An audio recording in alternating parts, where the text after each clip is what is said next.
¿Qué tal? Muy buenas noches, bienvenidos al Cascabel en 13TV. Son las 10:03. Hablaremos con Pablo Casado, el vicesecretario de Comunicación del Partido Popular. Hablaremos sobre, por ejemplo, la cuenta atrás del gobierno separatista catalán de Puigdemont para intentar convocar y materializar. Ahora dicen que casi a escondidas.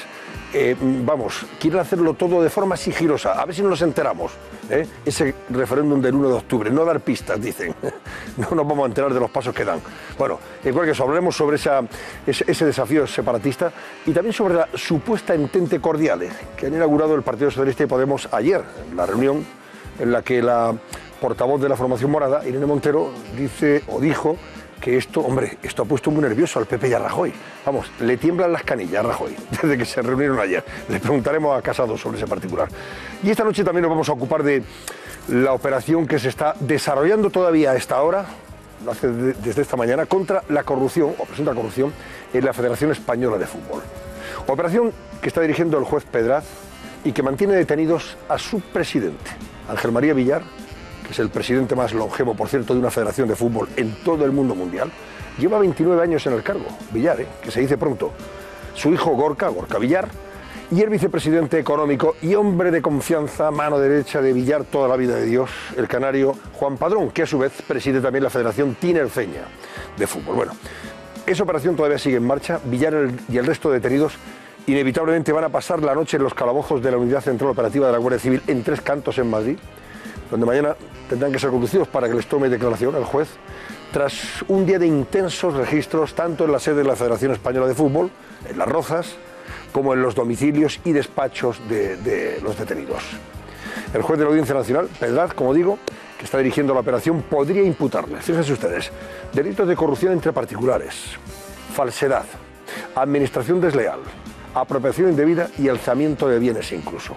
Una retahíla de presuntos delitos relacionados con la compra de votos por parte del propio Villar para salir reelegido como presidente de la Federación Española de Fútbol el mes de mayo pasado, adjudicaciones de la Federación a dedo, adjudicaciones de contratos a firmas vinculadas a su hijo Gorka Villar, con el fin de que se pudieran enriquecer ambos, e incluso el desvío de ingresos millonarios por partidos amistosos. Se habla del España-Corea o Corea del Sur-España, la Selección Española de Fútbol, a través de la sociedad del propio Gorka Villar. Desde luego, esto es importante, pero les recuerdo que no es la primera vez que Ángel María Villar está en el ojo de la justicia, en el punto de mira. Desde hace meses hay un caso pendiente, es el presunto desvío y malversación de dinero público que la Federación habría recibido del Consejo Superior de Deportes. Estamos hablando de 1.200.000 euros, con el fin de construir escuelas y campos de fútbol en Haití. Y al parecer ese dinero nunca llegó a su destino, a Haití. Ni se hicieron las escuelas ni los campos de fútbol. ¿Dónde se quedó la pasta? Ese 1.200.000 euros lo está investigando un juzgado de Majadahonda. Al margen de esto, de lo que hoy se está investigando. Las detenciones de hoy afectan de manera importante a la Liga de Fútbol Profesional, ya que Ángel María Villar tenía previsto presidir la asamblea de la Federación el próximo jueves, asamblea en la que se aprobaría el calendario, primero el sorteo y luego el calendario de los partidos de la próxima temporada. Bueno, pues esa asamblea de momento ha quedado aplazada sine die. No hay calendario o no va a haber calendario de momento. Veremos en qué queda todo esto, porque si por algo se ha singularizado el escurridizo presidente de la Federación Española de Fútbol, lleva 29 años en el cargo y no es baladí, es precisamente por la habilidad que ha tenido para salir indemne hasta hoy de todas las sospechas, presuntas irregularidades, presuntas corruptelas, tejemanejes varios que se le atribuyen. Siempre ha salido indemne. Así que, bueno, vamos a ver qué pasa. Ignacio Camacho, buenas noches, Ignacio. Hola, muy buenas noches. Oye, de las noticias que hemos escuchado y visto, yo me quedo con, por lo menos con dos. La de Benidorm me ha encantado. Yo soy muy partidario de Benidorm. Yo lo llamo Benidorm, como los naturales de Benidorm. Ellos presumen. Oye, esos rascacielos, ese skyline, pero vamos a ver, si lo ves en Lontananza y te crees que está efectivamente en Nueva York. A mí me parece muy bien que estén postulando la ciudad para que sea patrimonio de la humanidad. Pero yo creo que lo que a ti te gusta de verdad es lo de los ciclistas. Lo de los ciclistas también me ha gustado. Yo cuando he visto la noticia esta mañana, Ignacio, he pensado, a ver si por esto de no proyectar esa imagen sexista, que fuera, efectivamente, puede y es sexista eso de que dos azafatas o dos chicas besen al campeón, al señor, etcétera, etcétera. las vamos a mandar al paro, porque las azafatas también tienen algo que decir. Eso hay muchas que dicen, ¿a qué te das pensado? Ketty, ¿te das cuenta? Exactamente, al final les vamos a ver, como mujer, Ketty Garat, buenas noches. Al final les vamos, muy buenas noches, al final les vamos a perjudicar, efectivamente, al colectivo de las azafatas. Sí, porque las azafatas, oye, pues hay chicas que, bueno, trabajan durante la vuelta, se llevan una pasta, y además que son azafatas, y trabajan como azafatas en congresos, en eventos de toda la condición, sea deportivo, sea, en fin, de político, empresarial, etc. Dice, a ver si la vamos a mandar al paro, con la cosa de evitar los besos. Pero no, parece ser que sí, que va a haber, en cualquier caso, azafatas y azafatos para colaborar en la entrega de los premios a los campeones de la etapa. Bueno, pues muy bien que se avance en esa dirección, pero bueno, insisto que sin perjudicar tampoco a ningún colectivo con esto de la igualdad mal entendida, que creo yo que a veces nos pasamos un poco de frenada. A ver, sexista sí es, no cabe duda, pero a mí aquí lo que me llama la atención... hay que hablar como lavando leones. Sí, efectivamente. No, iba a decir que a mí me llama la atención la vigilancia del batallón de policía políticamente correcta que está siempre pendiente de los detalles. Si te pones, pues efectivamente es una tradición un poco sexista, no cabe duda, pero realmente hay que estar, se están pendientes de estas pequeñas cosas y hacen una batalla y efectivamente además las ganan porque argumentalmente pues no se puede defender que no sea sexista, lo es evidentemente, el beso y tal. Es una tradición antigua, viene de mediados del siglo XX y ya está. Tampoco creo que haya que darle mayor importancia. Los tiempos cambian. A las chicas, los tiempos cambian. Después de una prueba de ciclismo, claro, es que ¿cómo se vería eso? La chica no es la que gana el Tour. Igual que estas dos chicas que están ahí besando al ciclista de turno. Bueno, hay Tour femenino, hay un Tour femenino. Hay vueltas que son femeninas. Lo que pasa es que yo no recuerdo a la hora de entregar los premios. Paco, no sé, buenas noches. Muy buenas noches, Antonio. No recuerdo si son azafatos o azafatas las que le entregan los ramos de flores y estas cosas. Sabíamos ayer en el periódico que cuando sacamos esa noticia iba a tener mucha trascendencia, porque efectivamente yo creo que se le da demasiada, estoy con Ignacio y con Ketty, se le da demasiada importancia ahí, y a mí lo que me preocupa, me parece bien además que se incorporen azafatos y evitemos ese sismo, pero a mí lo que me preocupa ya es ese avance de lo políticamente correcto, hasta el punto de que hoy hemos conocido otra noticia, que una responsable municipal en Guecho ya impone las canciones que deben utilizarse para divertirse e impedir. Estamos ya a un nivel regulatorio de tal calibre que esto se está poniendo imposible, es decir, estamos limitando la libertad por todos los lados, ¿no? Y eso sí que me preocupa, es decir, cómo avanza esto de lo políticamente correcto, mediatizando y guardando muchas cosas, al margen de que esta iniciativa me parezca bien que sea así, ¿no? Y buscar el género femenino permanentemente en los discursos para que nadie pueda achacar al señor que está hablando, en fin, ninguna mácula de machista, ¿no? Señoras, señores, invitadas, invitados, invitadas, no sé, todo es reiterativo hasta a más no poder. Claro. Yo creo que es una exageración en ocasiones que hace, además, o proyecta una imagen de nuestro país que es irreal, que es la de un país machista, arcaico y retrógrado. Yo creo que ese país ya no existe, es un país mucho más moderno. Hay gente obviamente que puede ser muy machista, pero da igual que hay como hay todo, como hay corruptos, como hay pederastas, o como hay su justa dosis. Efectivamente, pero creo que nuestro país ya no es un país como el que algunos intentan proyectar, o a lo mejor utilizan precisamente esa proyección como excusa para introducir un debate sobre igualdad de género, que yo creo que en ocasiones es más ideológico que otra cosa. Hay una anécdota, Antonio, que Rosel se acordará de hace unos años cuando se estaba debatiendo, 2007, parece que fue, el nuevo estatuto de autonomía de Andalucía, y un grupo de diputadas del Partido Socialista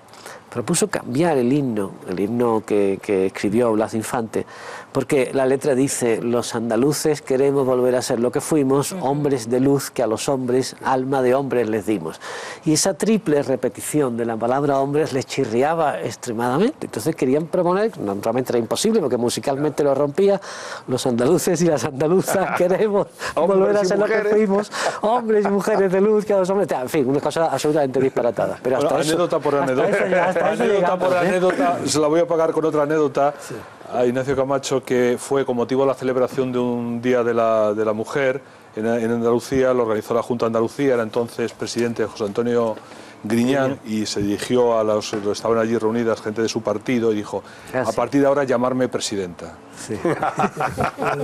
Bueno, José Luis Benayas y Antonio Alarco, ahora mismo saludo. Encantado. Permitidme que antes les recuerdo a ustedes que tienen que olvidarse de esa vieja linterna que tienen por ahí en los cajones. Pues dentro de un ratito hablaremos con Pablo Casado, pero antes ya les presento también a José Luis Benayas. Buenas noches, y Antonio Alarco. Buenas noches. ¿Qué tal? Buenas noches. Buenas noches, Antonio. Dígame usted, a ver, díganme. Déjame decirte, Antonio, que si no me van a colgar pegar, ¿no? Garnate, No, que en por mi favor. pueblo, Aldea del Fresno, tienes una legión de seguidores. Eso es Madrid, tanto tu Comunidad de programa Madrid, ¿no? Aldea del Fresno. Como tú. Así que un saludo a toda la buena gente. Hombre, bueno, de por mi favor. aldea, de mi aldea del Fresno. Encantado de recibir esas felicitaciones y esos recuerdos. Yo encantado hago lo mismo. Yo lo hago muy a gusto.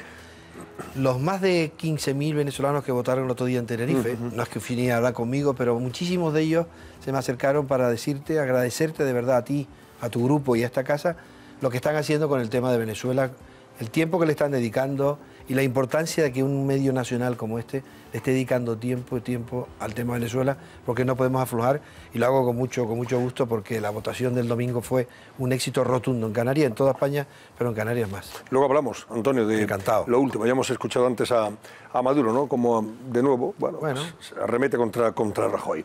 Además, no se ha leído para nada la Constitución española, cuando compara. Yo creo que no se ha leído ni la suya. El ¿no? plebiscito del otro día con esta consulta ilegal que se pretende hacer en España. ¿Qué barómetro planteamos, por cierto, esta noche, Susana? Pues sí, Antonio, a raíz de la última noticia, la noticia del día, que es la detención de Ángel María Villar, presidente de la Federación Española de Fútbol, que lleva 29 años en el cargo, les queremos preguntar, ahí les lanzamos la pregunta. ¿Hay que limitar mandatos en las presidencias de organismos públicos? Abrimos líneas a partir de ya y pueden empezar a llamar al 905-855-001 si opinan que sí, y si opinan lo contrario, terminado en 002. Pueden empezar a llamar a partir de ahora mismo. También les recuerdo que tenemos un teléfono de WhatsApp, el 680 20 30 21. Ahí nos pueden mandar sus comentarios, notas de voz, fotografías, vídeos, lo que quieran. Bueno, pues a esta hora continúa todavía abierta esa operación judicial. La dirige el juez Santiago Pedraz, juez de la Audiencia Nacional, contra el presidente de la Federación Española de Fútbol, Ángel María Villar, que está detenido, probablemente, si no ha sido trasladado, lo será a los calabozos de la UCO, Unidad Central Operativa de la Guardia Civil, en Tres Cantos, en Madrid, para en las próximas horas, mañana, pasado mañana, le tomará declaración el señor Pedraz. También su hijo, Gorka Villar, se encuentra en las mismas circunstancias. El secretario de la Federación, no recuerdo ahora el nombre, secretario, a ver si nuestro invitado nos lo aclara. Y, por supuesto, Juan Padrón. Juan Padrón es el presidente de la Federación Tinerfeña de Fútbol, pero sobre todo es el vicepresidente económico de la Federación y es el hombre de confianza de Ángel María Villar. Con él ha estado estos 29 años, codo con codo, trabajando en esa federación.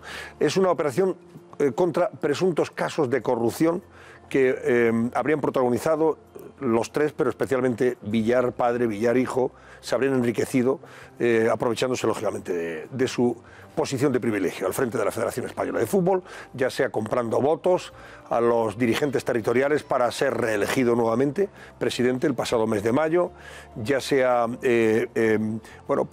malversando o desviando fondos públicos, dándole a su hijo, en este caso Villar, según la investigación, contratos a dedo a las sociedades de su hijo, que están vinculadas a su hijo para que se enriqueciera, etc, etc, etc. Todo eso es lo que se está investigando, no sabemos el montante. A ver si Tomás Guas, que es periodista deportivo, como saben ustedes, colaborador de los programas deportivos de la cadena COPE, nos saca de dudas y nos aclara un poquito más de qué va todo esto. Tomás, buenas noches. ¿Qué tal, querido? Buenas noches. Bueno, vamos a ver, decía yo antes que no es la primera vez que el señor Villar está en el ojo del huracán. Lleva 29 años al frente de la Federación Española de Fútbol y ha salido indemne de todas las que ha tenido que afrontar, ¿no? Ya sea por presuntos casos de corrupción o irregularidades, etcétera, etcétera.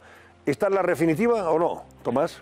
Hombre, tiene pinta de que está muy seria, ¿no? O sea, es que esto es el bochorno nuestro de cada día. Hoy le ha llegado a la Federación Española de Fútbol. Esto es una gran operación contra la corrupción, siempre presunta, todas estas cosas, ¿verdad?, que nos gustan decir siempre, en la Federación, lo que es la madre del fútbol español. Y que, chico, aquí hay de todo. O sea, es que corrupción entre particulares, falsedad documental, administración desleal, apropiación indebida, alzamiento de bienes, todo eso es lo que parece que está ahí en ese sustrato, ¿no? Claro, la pregunta que hacéis es que es la madre del cordero. O sea, estos señores deben de tener, todo organismo público debe tener 2 mandatos. Si son tan buenos, si mi equipo de trabajo es tan bueno, pues ya vendrá un vicepresidente o un vocal y se hará cargo de seguir con esa línea extraordinaria. Entonces, bueno, ¿sabes lo más grande de todo este asunto, Antonio? Sí. Que a nadie le ha sorprendido. Claro. Claro, es que dices, oiga, mire usted, esto iba a pasar. Si se sabía que desde aquel conflicto en su momento con los Juegos de Deportes estaban siendo investigados porque le denunciaron y que llevaban pues año y medio tratando de tirar de este hilo. Al final, bueno, explota el día de hoy. Bueno, oiga, mire, sorpresa en ningún lado. Ni en periodistas deportivos, ni en bomberos, ni en, en ningún sitio. Todo el mundo da por hecho porque aquí había alguna cosa rarísima y que después de 29 años, pues hijo mío, en el fútbol como todo en la vida. Hay un caso, Tomás, que se está investigando al margen de todo lo de hoy, que se ha conocido hoy, que es en un juzgado de Majadahonda, aquí en la Comunidad de Madrid. Sí. Se está investigando la denuncia que parte de, creo que incluso del propio Consejo Superior de Deportes, que habría entregado a la Federación Española de Fútbol, al señor Villar, 1.200.000 euros para que ese dinero fuera destinado para construir escuelas y creo que instalaciones deportivas, campos de fútbol en Haití, a consecuencia del último terremoto, perdón, no sé, huracán en este caso, que afectó a ese país caribeño. Ese dinero nunca llegó allí, vamos, allí no se ha construido absolutamente nada y ahora se está investigando dónde están el 1.200.000 euros concretamente. Eso se está investigando al margen. ¿Y esto de dónde parte? Lo de hoy, ¿qué denuncia es la que activa esta investigación de Pedraz? No, la denuncia en su momento del Consejo de Deportes por toda una serie de presuntas irregularidades en el manejo de la Federación Española. Desde como tiene yo, la presentación de las cuentas anuales a todo el manejo de una cosa absolutamente opaca que ha sido todo el fútbol hasta que ha explotado esto. El fútbol ha vivido al margen de todo. O sea, Villar tiene una relación de años en los diferentes organismos de personajes como Adelange, Platini, Blatter, etcétera, etcétera. Todo lo mejor de cada casa. Entonces, bueno, el fútbol pues tiene su cosa. Un club de fútbol tiene un problema, no puede ir a los tribunales de justicia. Lo tiene que sustanciar en el mundo del fútbol, que es una especie de burbuja asumida mundialmente, que tiene sus reglas y tiene sus formas. Oiga, de la misma manera que el penalti es penalti, el manejo del fútbol es el que es.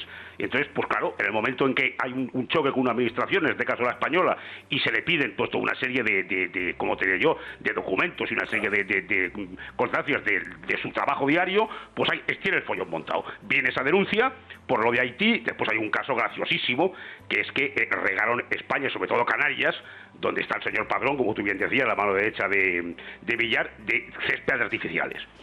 Hombre, yo entiendo que el césped artificial, pues una cosa es un gran invento porque te permite que jueguen sobre todo las canteras, que jueguen 40 equipos de niños y aquello pues no tengas que estar con el césped normal que no resistiría eso, pero coño, tú lo entiendes más en Soria que en Tenerife, ¿no? Bueno, pues por las Canarias, cada 10 palmos hay un campo de césped artificial, etcétera, etcétera. Está la figura del hijo, que tuvo un lío con la CONMEBOL, que es la Confederación Sudamericana de Fútbol, que también hay otro lío de dineros extraordinario, pues porque esto ha sido la opacidad del fútbol, pues que hasta ya hoy, en lo que es la Federación Española, en la FIFA y en la UEFA, ya hasta hace tiempo, ¿no? Claro, lo que se ha criticado fundamentalmente de Villar ha sido la falta de transparencia de su gestión. Y ahora, claro, ahora nos enteramos que el hijo, a través de sus sociedades, estaba evidentemente beneficiándose de la posición de privilegio de su padre a la hora de concederle contratos a dedo de la federación. Parece ser. Eso Y, después, y no solo hijos, es que tú has comentado también las territoriales. Ha habido, pues en la Valenciana se ha investigado, un presidente que lleva en la Valenciana al mismo tiempo casi que Villar en la Española, Ceuta y Melilla, creo que también en Extremadura. Bueno, pues son los tentáculos, claro, 29 años de presidencia. Claro, si es que la Asamblea la montan ellos. O sea, claro, vamos a hacer elecciones en 13 tuve el Cascabel y se presenta don Antonio. Mire usted, claro, es que lo va a manejar todo. Claro. Claro, entonces, ¿cómo se hace eso? Es imposible. O sea, todas las personas que han intentado, como te digo, mayor o menor base, hacerle frente en unas elecciones a la presidencia, pues han sido aniquiladas, es que no había nada que hacer. A mí me consta, en su momento, que hubo presidentes que pactaron el voto en los lavabos de la Federación Española. Se los llevaron dentro, oye, tú tienes que votar aquí, ¿qué tal? Bueno, pues claro, pues es que esto pues, la hace por un lado, los entrenadores por el otro, todo formaba parte del mismo episodio y claro, a ganar él sin la menor duda, ¿no? Entonces, bueno, yo creo que esto realmente, la sensación que te decía de que no hay sorpresa ninguna y que esto puede estar pues hasta el final del mandado de Villar, pues que oye, después de Samarán, el personaje español con más poder y más tiempo en los puestos de mando del deporte internacional, ¿no? en una operación que, claro, esto va a dar que hablar, claro. Y se habla de la posibilidad de que haya podido comprar precisamente la voluntad de esos presidentes para que le votaran el pasado mes de mayo en las elecciones, para ser reelegido nuevamente. Dirigentes territoriales que habrían recibido un dinero o habrían recibido algunas prebendas o habrían recibido algunos favores con el fin de que su voto le respaldara, ¿no? Respaldara al propio Villar. Sí, es una de las cosas que se investigan, sí. Y el asunto, por ejemplo, de los partidos amistosos, que también sale a relucir, de qué mecánicas habría seguido para que al final la empresa o empresas relacionadas con el hijo se llevaran un dinero de la organización de esos partidos amistosos de la selección española. Se habla, por ejemplo, del Corea o España-Corea del Sur, del pasado año por estas fechas. Sí. Esto generalmente son los partidos que juega la selección antes de una Eurocopa, de un Mundial. Entonces, claro, pues el mando de la selección la tiene la Federación Española y ella es pues la que contrata, pues unas veces pues con la selección rival, el partido, pues que si les va bien de fechas y demás, o lo hace un intermediario. Pues hijo mío, blanco y en botella, ¿no? Claro. El intermediario pone el cazo, está claro. Claro, es que es así. Entonces, bueno, pues aquello que jugamos con Corea en Basilea a las 4 de la tarde. Bueno, pues a Basilea a las 4 de la tarde. Además de Padrón, de Gorka Villar, el hijo, y el propio Ángel María, también está detenido, no recordaba el nombre, el secretario de la Federación, ¿verdad? Sí, me has pillado también en lo mismo, no me acuerdo cómo se llama el buen señor, vale. Pero bueno, que también forma parte del tinglao, sí. Bueno, Tomás, una cosa importante, que esto sí que nos afecta a los que nos gusta el fútbol, amamos el fútbol y nos gusta nuestra liga. Claro, esto ahora mismo ha puesto un interrogante sobre el calendario de nuestra liga la próxima temporada. El jueves estaba decidido en esa asamblea hacer el sorteo para saber cuándo se iban a jugar los partidos, las jornadas y también los de la propia selección, porque tenemos un año de mundial, el próximo, vamos. ¿Qué va a pasar? Porque eso se ha aplazado. No hay sorteo para el calendario de la liga del próximo año. Oiga, otro numerito, Antonio. ¿No hay un vicepresidente para presidir eso? Claro. Si el señor Villar, Dios no lo quiere, le da una apendicitis esta noche y mañana lo tiene, pues habrá que ir un representante de la Federación. Así debería ser. Oiga, a sacar 4 bolas, que sabemos que la primera jornada no habrá un Barça-Madrid, será en el mes de octubre-noviembre. Oiga, es de coña. Es que además, escuchame una cosa, yo creo que estamos a un mes prácticamente, fecha por fecha, del inicio de la Liga. Sí. El que tiene que viajar a Canarias, por ejemplo, pues igual si saca los billetes el 6 de agosto no tiene avión. Todo es una broma incomprensible, ¿no? Dice usted, el presidente está en esta situación, pues oiga, que venga un vocal, presida esto y acabemos. Claro. Y si no, que lo haga la Liga de Fútbol Profesional, porque es que las fechas están encima. El Gaspar, que dicen que es vicepresidente, podría asumir esa responsabilidad. Joan Gaspar, ¿no? Sí, ahí es vicepresidente de la Federación. Estás hablando de uno de mis ídolos y entonces ante esto yo aquí Ahí te cuadras. Ahí me cuadro, sí. Don Juan Gaspar, el único presidente del Barça que no ha sido imputado y ha pasado por un juzgado. Sí. ¿Verdad? Va a ser también el hombre blanco, con perdón por el blanco, ¿verdad? De este episodio federativo. Lo que es el fútbol, chato. Aquí quedamos limpios, don Ignacio Camacho, tú y yo. Y 4 más que no conozco. Por alusión, Ignacio Camacho. ¿Algo más sobre el tema? Venga. No, el maestro Guache lo ha puesto muy claro, ¿no? Pero, Guache, ahora parece que entendemos de repente por qué la selección se iba a sitios extemporáneos en fechas muy raras, ¿no? Se iban de repente a jugar un partido en Costa Rica, afuera, cuando ya la temporada había acabado, este tipo de cosas. Alguien estaba poniendo la mano del egipcio, ¿no? Sí, y son todos, pues yo siempre recordaré un final de temporada, no te iba a decir si era un par o 3 de años, que se acabó con una Argentina-Brasil en Bangladesh. Y dices, oiga, eso cualquier persona con 2 dedos de frente, y dígame, ¿cómo demonios? Pues vengan 30, 40 brasileños y 70 argentinos a jugar un partido amistoso. Pues es que el fútbol tiene un gran problema, Ignacio y queridos, que es que el dinero no es de nadie. ¿Y qué es Puerto Franco? ¿Qué ha sido Puerto Franco? Que no se cumplían las leyes que los demás ciudadanos y, por supuesto, las reglas de código corporativo de las empresas obligan a cualquiera. En el fútbol, hasta ahora, ha sido un paradigma intocable. Lo que pasa es que, ojo, porque ya no hay paradigmas intocables. Afortunadamente. Y estamos viendo lo que estamos viendo, desde Cristiano y Messi hasta los presidentes de la FIFA, que se los han llevado por delante. Sí, claro, que se han llevado por delante. Y luego después lo que decimos, claro, todos estos mandatos enquistados en una serie de tiempos, pues que al final te da la sensación, yo lo quiero llegar a entender, te da la sensación de que esto es tuyo y que, bueno, pues de aquí llego y aquí pongo y no pasa nada. Bueno, pues hasta qué ha pasado. Y que tiene que acabar pasando, porque si no esto es un show que no se sostiene, ¿no? Bueno, Antonio Alarcó es senador y es paisano de Juan Padrón, tinerfeño también, como él. Tú conoces a Juan Padrón, me imagino. Es una persona muy conocida en la isla de Tenerife, ¿no? Sin duda. Bueno, Canarias. Yo en primer lugar, esto es un asunto judicial y como siempre, yo ante un asunto judicial respeto profundo a los tiempos. Segundo, tolerancia cero a la corrupción. pero presunción de inocencia permanente a la misma altura. Y dicho eso, conozco muy bien a... Bueno, y la historia del fútbol español es una historia de éxito. Y hay que ponerlo, y causa general de repente todo tampoco malo. Dicho eso, hay que dejar que actúen los jueces y veremos lo que ocurre y con todas las consecuencias que tenga que ocurrir. Con respecto a lo del césped, que acaba de nombrar Guas, ha sido una de las maniobras más importantes para... En Canarias hay buen tiempo, claro, pero el césped es carísimo. Y los céspedes artificiales que se han puesto en Canarias ha hecho que una de las aficiones más importantes y fútbol base de España es Tenerife. Y ya tiene que ver con pero esto. ¿Pero es necesario poner césped artificial? Sin duda. ¿En Tenerife? Sí. Bueno, porque lo que decía Guas es que era bastante cuestionable. En un sitio donde hay posibilidad de que la hierba crezca con bastante necesita mucha agua regularidad. Y el agua es un bien escaso en Canarias. Aparte de que el fútbol base es clave que sea césped uniforme, etcétera. Ha sido una de las maniobras más importantes que se ha hecho para cuidar el fútbol base. Por cierto, donde las instituciones locales están implicadas como el Cabildo, los ayuntamientos. Yo lo reconozco siendo una de las mejores. Fíjate, Antonio, decía el senador con razón que la historia, sobre todo la historia reciente del fútbol español, es una historia de éxito.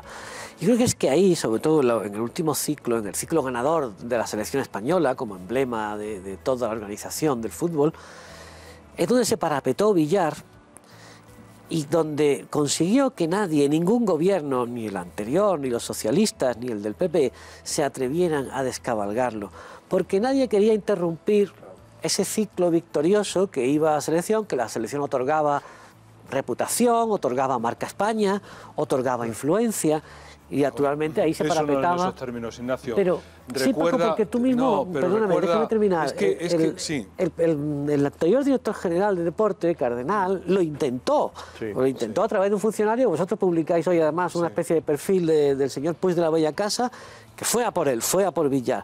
Bueno, el señor Puig de la Bella Casa está hoy en una embajada en París y Cardenal no sé dónde está, porque fue removido cuando acabó Pero el problema es el sistema. Te recuerdo que en la época anterior a Villar, ya nos estamos remontando muy lejos, Pablo Porta. Sí, claro. En la época de Pablo Porta no había éxitos deportivos y la situación era la misma, que era presidentes que se eternizan en el poder por un sistema de elección, de cooptación, en el que tú repasas los presidentes de las federaciones de fútbol de cada autonomía o cada región y ves, y en Andalucía, sabes, por ejemplo, el caso de Eduardo Herrera, que lleva toda la vida como presidente. ¿Por qué? Porque se eternizan en el poder, se garantizan permanecer en el poder, patrimonializan la federación y como consecuencia de patrimonializar la federación, pues es un foco de corrupción, de favores. Es verdad que probablemente Tenerife necesitara ese césped artificial, sin duda, pero ¿había necesidad de llevárselo calentito por hacer eso? No, parece que no, ¿no? Entonces vamos a ver que se sustancie todo esto, pero aquí hay un sistema un sistema cerrado, un sistema como todos los sistemas cerrados, pues se pudre y hemos llegado al extremo de que el propio presidente de la Federación, eternizado en el poder, como el caso último de Villar, como fue anteriormente Porta, pues ya se permite casi constituir una monarquía hereditaria que deja el poder, el Villarato deja el poder a su propio hijo, que es el que trajina, como es decir... Su propio hijo Tomás, que no tenía nada que ver con la Federación Española de Fútbol, pero que sin embargo, oye, andaba con una extraordinaria habilidad por los despachos y, por supuesto, se beneficiaba, a tenor de lo que se está investigando, insisto, se beneficiaba de esa posición de privilegio de su padre. Pero él no tiene ninguna relación orgánica con la Federación, ¿no? Gorka Villar. No, él iba por libre, hombre, la Federación estaba el padre, entonces no hacía falta hacerse la competencia, él iba por libre, ya te digo que el problema él fue en América, fue en la Conmebol, y es donde se empieza a saber hace unos meses, pues bueno, que la familia estaba pues presuntamente implicada en algún lío de estos. Hombre, yo lo que quiero decir, Paco, que es verdad lo que dices de Porta, pero es que no hemos puesto remedio. A Porta le perseguimos al perro. Claro. Sí, le firmamos, le claro. unos números. A ver, mire usted, esto no es bueno. Estamos preguntando, después de 20 años de la muerte de Pablo Porta, si hay que limitar los mandatos. Coño, claro que sí, pero es que de aquel ejemplo malo no hemos puesto uno bueno. Hemos hecho uno peor. Es que justo con todas esas críticas de los medios de comunicación entonces no sirvió para nada, porque llegó Villar y ha reproducido el mismo sistema, que es un sistema que en el caso del hijo, es que estamos ante la figura del caso Juan Guerra. Lo hemos vivido en la política, lo mismo en el fútbol, que es el hijo, el hermano conseguidor, el hijo conseguidor al que nadie le va a decir que no, porque claro, ¿quién le va a decir que no al hijo del presidente de la Federación Española de Fútbol, que es el que mueve los resortes, que es el que organiza todo el Villarato? Pues le dice nadie no, todas las puertas se le abren. Y como consecuencia de abrírsele todas las puertas, pues encontramos un sistema de favoritismo que propicia la corrupción, las irregularidades, etcétera, etcétera. Todo ello al margen, lógicamente, todo hay que decirlo, hasta que se sustancie los procedimientos abiertos. Pero es que se está produciendo, lo decía Guas hace un momento, se está produciendo una acumulación. El caso de esos 220.000 euros que se destinaron, se iban a destinar a esta escuela escuela de fútbol Haití, y que han desaparecido.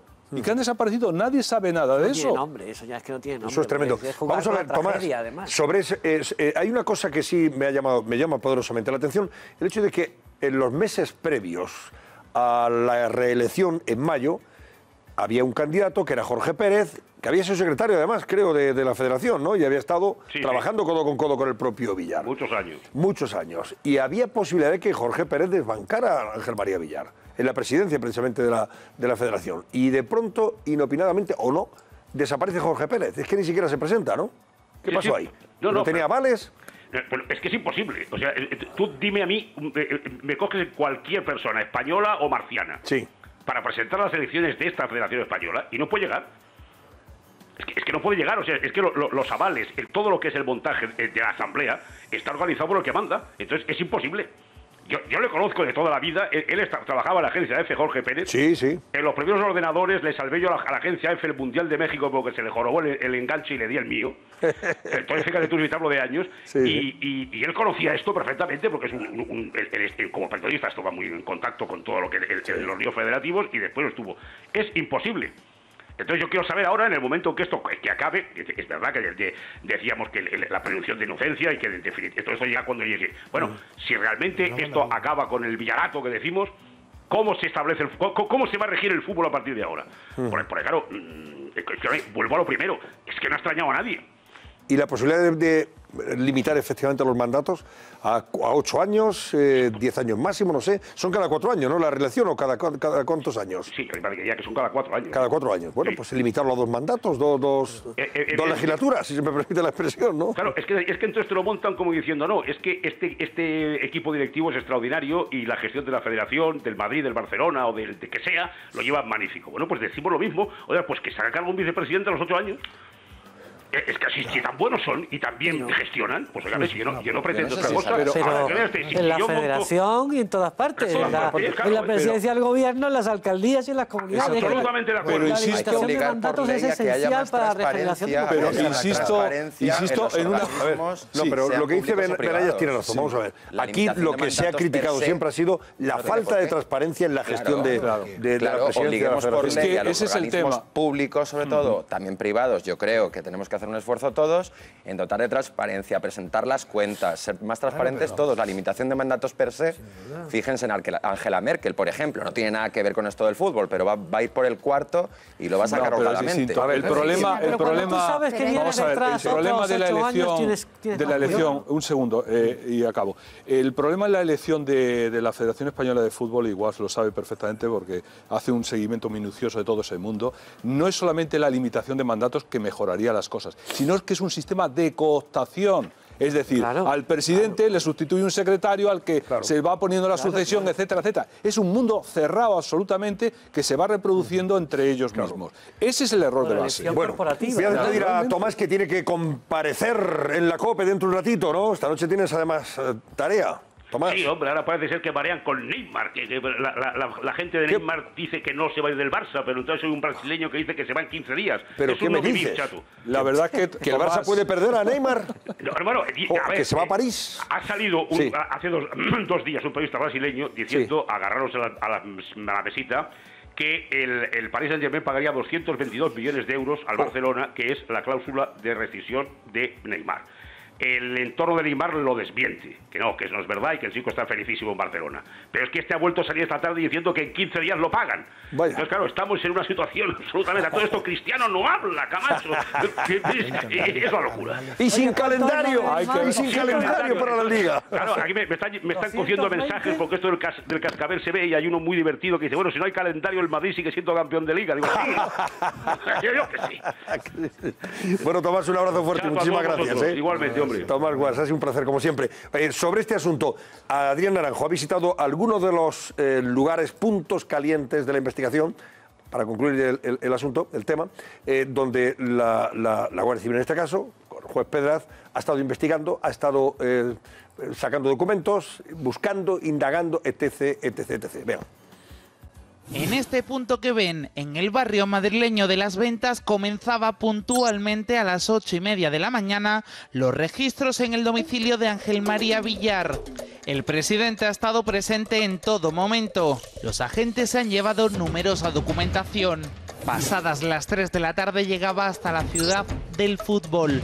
Villar ha entrado en la sede de la Federación escoltado por varios agentes de la UCO. No ha estado solo porque hasta aquí también ha llegado el exadministrador general José María Castrillón. Después le han trasladado a la comandancia de la Guardia Civil de Las Rozas. Allí tendrá que dormir 2 noches porque no será hasta el jueves cuando preste declaración. Pues ya lo ven ustedes, va a tener que estar en los calabozos de la Guardia Civil en Tres Cantos hoy y mañana hasta el jueves probablemente, o no sé, o hasta el viernes incluso, hasta que le tomen declaración. En cualquier caso vamos a ver en qué acaba todo esto. Y si sigue en prisión después de que se le tome declaración, si hay medidas cautelares o se le deja en libertad. Al señor Villar, a su hijo Gorka y al vicepresidente económico y presidente de la Federación Tinerfeña de Fútbol, Juan Padrón. Lo dejamos aquí de momento, salvo que queráis decir después algo más. Y recibimos en un ratito a Pablo Casado, al vicesecretario de Comunicación del Partido Popular. Y tenemos a las 11 y 12 minutos, 11 y 13, una noticia de última hora, fechada en Suecia. Susana Ollero, cuéntanos.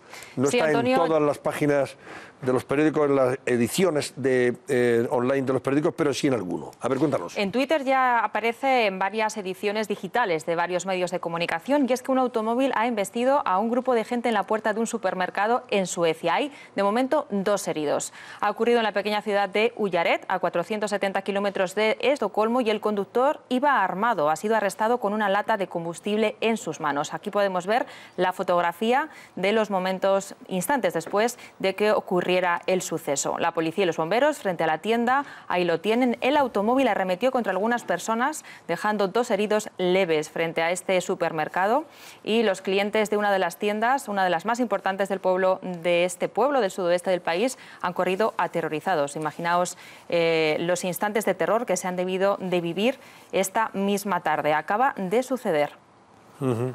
En Suecia, en una localidad a 400 kilómetros de Estocolmo, de la capital. Bueno, vamos a estar atentos a las noticias que puedan llegarnos sobre este asunto, sobre este incidente, si es o no un atentado terrorista. Lo vamos a conocer, me temo, en los próximos minutos. La pinta es de atentado terrorista.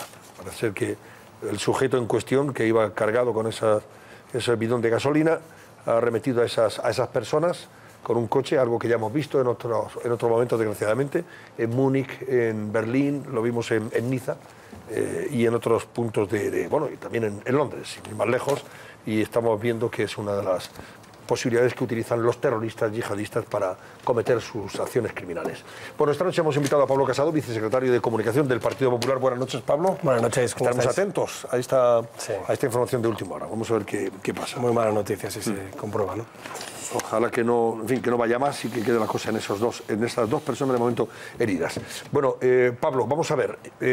¿Están ustedes preparados para afrontar un mes de agosto muy, muy caliente, muy, digamos, incierto y bastante tenso a tenor de lo que se está viviendo por parte de los separatistas catalanes y del gobierno de la Generalitat? Bueno, esperemos que no. Nosotros lo que pensamos es que al final, en una democracia consolidada como la española, todos los gobiernos tienen que cumplir la ley, y por mucho que haya esta sobreactuación y estas amenazas, pues no van a ningún lado. Hoy, precisamente, en el Consejo de Gobierno de los consellers de la Generalidad de Cataluña no ha habido ninguna firma. No se atreven a firmar porque saben que cumple la ley, porque se juega su patrimonio. Y lo para que la compra de urnas. Sí, la compra de urnas y cualquier paso que den administrativo, que saben que van a tener la respuesta no solo de los tribunales, sino también la respuesta administrativa de un gobierno que ya tiene jurisprudencia sobre ese tipo de ilegalidades. Yo Pero lo que veo, perdóneme que le interrumpa, sí. porque lo que sí ha hecho es que anunciar el portavoz del gobierno, el señor Turull, lo que sí ha dicho es que van a comprar las urnas del referéndum, pero sin publicitarlo. Sin publicitar, absolutamente no va a haber un concurso como la vez pasada, con el fin de que la Fiscalía no pueda intervenir. No sé cómo lo harán, a escondidas, decía yo antes. 8.000 urnas no es fácil hacerlo muy a escondidas. Yo creo que al final, a mí lo que me preocupa de todo esto es la deriva totalitaria que está teniendo este gobierno, ¿no? Al final siguen una hoja de ruta que es muy peligrosa. Empezaron espiando los datos fiscales de los catalanes, siguieron clasificando a los jueces por afines o desafines, luego a los funcionarios los etiquetaron por si se cogían un moscoso para ir a clamar al amado líder a la puerta del juzgado o no, y ahora están en la purga de los propios. Han echado a consejeros que no tenían la pureza de ánimo para este desafío y ahora lo han hecho con los responsables de emergencias, creo, del 112 y de los propios Mossos de Escuadra. Yo creo que la respuesta del gobierno está siendo moderada y proporcionada, pero firme, porque yo creo que el gobierno de España y el Reino de España es mucho más que ese tipo de sobreactuaciones.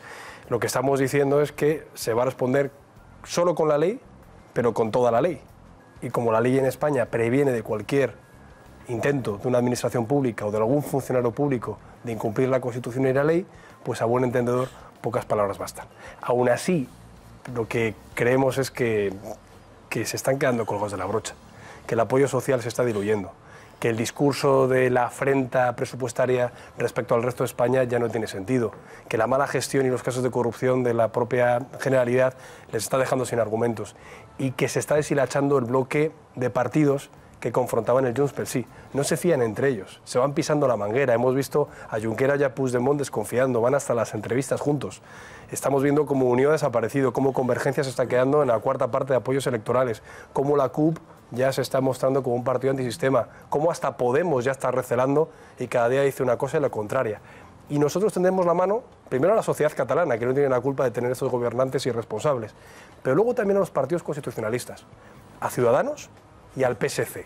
A pesar de esos titubeos que ha tenido Pedro Sánchez y con conceptos tan variopintos como la plurinacionalidad, la nación de naciones, que no nos gustan, evidentemente, aún así pensamos que en lo esencial tenemos que estar juntos. Y lo que decimos es que si vamos juntos, con unas elecciones anticipadas que ya hemos reclamado incluso formalmente en el Parlamento, estamos convencidos de que podemos ganar, podemos tener más votos los que confiamos en España unida que aquellos que quieren fracturar. Bueno, creo que la idea era que el Ciudadanos presentara una moción de censura para intentar que, bueno, pues, y el adelanto electoral, lógicamente, y evitar este referéndum. No sé si al final va a contar con el apoyo, lógicamente, de los partidos que pudieran sacar adelante esa iniciativa. Pero bueno, la idea era esa, evitar la consulta ilegal, decir esto no tiene sentido, vamos a unas elecciones y a ver qué pasa, ¿no? Y por cierto, nosotros también apelamos a votar, pero votar en las elecciones autonómicas anticipadas frente a un gobierno que ya está a la deriva. Yo creo que lo que hay que hacer es votar, pero el sujeto que puede votar, en este caso, si los catalanes quieren votar, que nosotros también queremos votar como Partido Popular, lo tienen que hacer en el marco de unas elecciones autonómicas. Y si queremos decidir sobre el resto de España, lo que tendrán que hacer es venir al Congreso de los Diputados, presentar un proyecto de ley, y si ese proyecto de ley es para reformar la Constitución, pues tenemos todos los mecanismos que eso conlleva. Hasta Ibarretxe lo hizo. Ibarretxe vino al Congreso, fue derrotado y dio paso a otras personas. Bueno, si ni siquiera en esos años tan complicados el gobierno de España cedió a la presión de los secesionistas, no lo va a hacer ahora. Bueno, miren cómo ha definido su partido en Cataluña al nuevo responsable de los Mossos de Escuadra. Ahora vamos a recordar algunos de los comentarios en Twitter que ha escrito esta persona, se llama Pere Soler, y sus compañeros de partido en Cataluña han dicho que este señor es un hispanófobo, es supremacista y es machista, además, por los comentarios que ha venido escribiendo en Twitter a lo largo de su historia epistolar. Bueno, pues espero que nos vayamos ya, me dan pena todos los españoles, a otras cosas que hemos conocido en estas últimas horas. Realmente es llamativo que quien tiene que asumir la responsabilidad de dirigir la Policía Autonómica catalana sea una persona que se haya distinguido por este tipo de comentarios. Sí, pero bueno, ya hemos visto los comunicados de los sindicatos a los funcionarios públicos, entre ellos a los Mossos de Escuadra, en los que ya se les dice qué responsabilidad pueden tener. Incluso ya vemos a los políticos, los que se han ido, que han podido hablar libremente, cómo cuando se puede actuar contra tu propio patrimonio y el de tus hijos, la cosa cambia. Claro. Hasta Junqueras ha hecho una demagogia hoy diciendo, ¿no? ¿Qué van a hacer? Venir a mi casa a quitarme a los niños. El pan de mis hijos. Bueno, pues eso lo podremos decir los partidos que sufríamos los escraches de sus socios de gobierno, de los de la CUP y los de la plataforma antidesahucios, donde estaba la Colau al frente. Esos sí que venían a casa y te hacían escraches con los niños dentro. Aquí nadie va a entrar en casa de Junqueras a robarle a los niños, ni a robarle la casa. Lo que se le está diciendo es que como gobernante tiene la primera responsabilidad, que es cumplir la ley. Y que en un Estado de Derecho quien incumple la ley, igual que quien va rápido y le pone una multa de circulación y tiene que pagarla, pues quien malversa los fondos públicos, por ejemplo, comprando las urnas, aunque sea de tapadillo, tendrá que responder. Como ha tenido que responder más, que hay una reclamación patrimonial de 5 millones de euros. Como tienen que responder los que están inhabilitados, la señora Rigau, la señora Ortega, el señor Homs. ¿Por qué? Porque están jugando con un presupuesto de todos los catalanes para hacer algo que es ilegal. Y por cierto, sin la mayoría social en Cataluña. Ya no es que sea ilegal, es que ni siquiera es mayoritario. ¿Y por qué es Cataluña la que está hablando de separarse de España y no Barcelona la que habla de separarse de otras 3 provincias? ¿O por qué no el barrio de Sarriá se quiere separar de otros barrios menos pudientes de Barcelona? Si entramos en ese conflicto de competencias o de agravios fiscales o de agravios presupuestarios, acabamos en la Cartagena-Cantón. Yo creo que es una quimera imposible. El ridículo internacional ha sido estrepitoso. Antes de ayer, Juncker ha vuelto a decir por escrito desde la Comisión Europea que, por supuesto, una hipotética escisión de una parte de España saldría automáticamente de la Unión Europea, y ya no sabemos cómo decirlo. Empobrecería muchísimo a Cataluña, y sobre todo es algo que no se puede tolerar, porque fracturaría la historia de España. Vamos a recordar algo que decía Pablo Casado el domingo, tiene que ver con esto también, a propósito de los homenajes a quien fue concejal de Ermua, Miguel Ángel Blanco, durante la semana pasada, y estableció un paralelismo entre aquellos que han puesto objeciones y han cuestionado esos homenajes. Algunos han sido bastante miserables, como ustedes han comprobado hasta días atrás, ¿no? Por las cosas que han dicho y han escrito, ¿no? Y aquellos que coinciden con los que precisamente apoyan este referéndum ilegal en Cataluña. Vamos a recordar estas palabras de Pablo Casado. Los mismos que justifican a ETA son los que justifican a los totalitarios en Cataluña y los que justifican a los dictadores en Venezuela. Esto le ha costado a usted una retahíla de críticas y bastantes comentarios ácidos y críticos contra usted. No sé, sí, bueno, yo lo que... Sí le ha sorprendido, porque realmente tampoco, en fin, no sé. Yo no sé si fue antes o después, yo explicaba todos los tuits que Podemos, que es el partido al que me refería, había tenido sobre esas 3 cuestiones. Ese día la actualidad era la consulta popular en Venezuela, de la oposición, contra la dictadura de Maduro. Ese día la actualidad era el 20 aniversario de la muerte de Miguel Ángel Blanco y también el desafío secesionista en Cataluña. Y yo lo que dije es que hay un partido político en España, que es el tercero en representación parlamentaria, que durante su historia, que existe, no son nuevos, está en YouTube, está en las redes sociales, han justificado en primer lugar la violencia etarra. Recientemente, Pablo Iglesias diciendo que Otegi era un hombre de paz y que era impresentable que estuviera en la cárcel. Los de la CUP también fueron a visitarlo en prisión. Monedero dijo que era la Policía Nacional la que generaba violencia en País Vasco repartiendo heroína y matando a los camellos, textualmente. El propio Rejón, apoyando a Monedero y a Iglesias, dijo que en efecto Otegi no podía estar en la cárcel. Eso sin meterme con Pablo Hasél, su rapero de referencia, humillando a Ortega Lara diciendo que tenía más espacio en el Zulo, donde fue torturado 532 días, que tenía más espacio que algún jornalero en Andalucía, o sin citar a Guillermo Zapata riéndose de Irene Villa. Estos son los de Podemos, los que tienen cargo público. Respecto a Maduro, no tengo que decir que lo justifiquen, sino que se han financiado, que se sepa, según algún medio de comunicación aquí presente, 7 millones de euros en la Fundación Germen de Podemos, CEPS. Que se sepa, según algún colaborador de este programa, 270.000 euros en las Islas Granadinas directamente pagados a Pablo Iglesias, el que se queja de los paraísos fiscales. Que se sepa, según también la prensa acreditada, 470.000 euros a Monedero por informes ficticios de moneda bolivariana. Eso es cómo justifican a que le ha pagado. Como dijo Mariano Rajoy en el Pleno del Congreso, ustedes no son libres porque han cobrado de un régimen que está matando a la gente en la calle. Y lo tercero es el proceso secesionista en Cataluña. Y fue Tardá el que dijo, voy a dar un mitin con Otegi porque la causa de Otegi es la misma que la causa de la independencia en Cataluña. Con lo cual yo lo único que hice es transcribir y detallar cómo Podemos ha justificado 3 cuestiones, yo no sé quién las relacionan ellos, que creo que son muy perniciosas. Yo entiendo que a los independentistas de Cataluña no les apetezca compararse con Maduro. Bueno, es que Maduro es el que les ha comparado hoy mismo, diciendo, señor Rajoycito, creo que ha dicho, siempre con su elocuencia y con su clase a la hora de hablar, ¿no? No critique usted la consulta en Venezuela porque también quiere hacer una consulta a Cataluña. Bueno, no solo es un ignorante, no le pedimos eso, sino que es un manipulador. Precisamente la consulta de Venezuela es para defender la Constitución chavista de Venezuela, porque la oposición allí sí que respeta las leyes, aunque no les guste. Y es la misma Constitución que Maduro se niega a cumplir para tener un revocatorio. Y es la misma Asamblea Nacional la competente para llamar a votar a sus ciudadanos. Justo lo contrario que en Cataluña, como hoy ha editorializado el medio de Paco. En Cataluña es lo contrario. Son los secesionistas los que intentan tumbar la Constitución, tumbar la ley y saltarse a la torera todo el procedimiento de reforma constitucional o constituyente.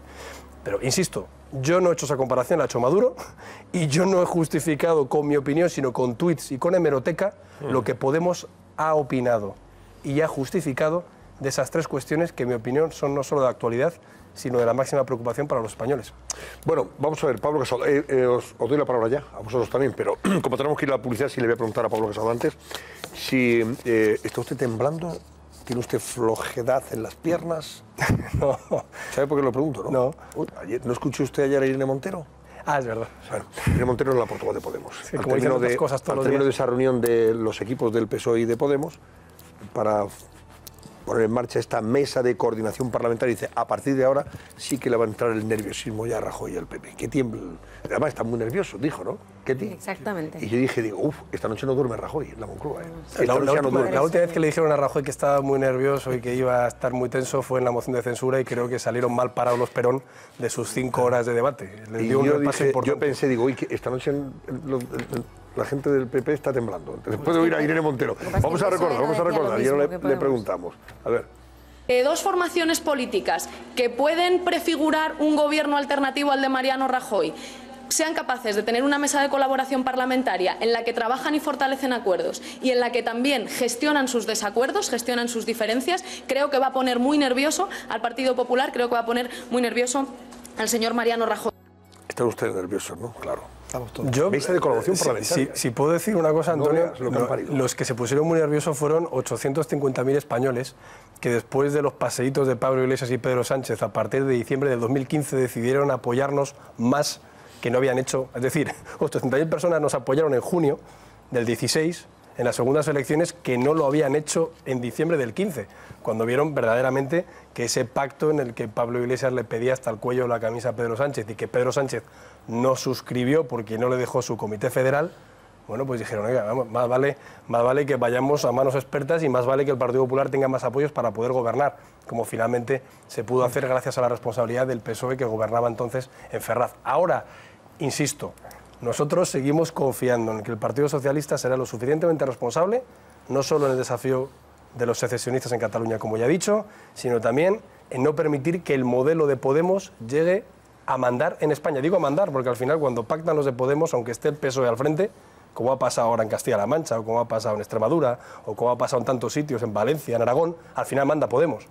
Y como el modelo de Podemos, y vuelvo a decirlo por mucho que les duela, es en el que asesoraron, en el de supermercados vacíos, farmacias vacías, represión en la calle de Venezuela, o lo que está pasando en Madrid, o en Barcelona, o en Zaragoza, o en Valencia, o en Baleares, ese es el modelo, que es menos inversión, menos empleo.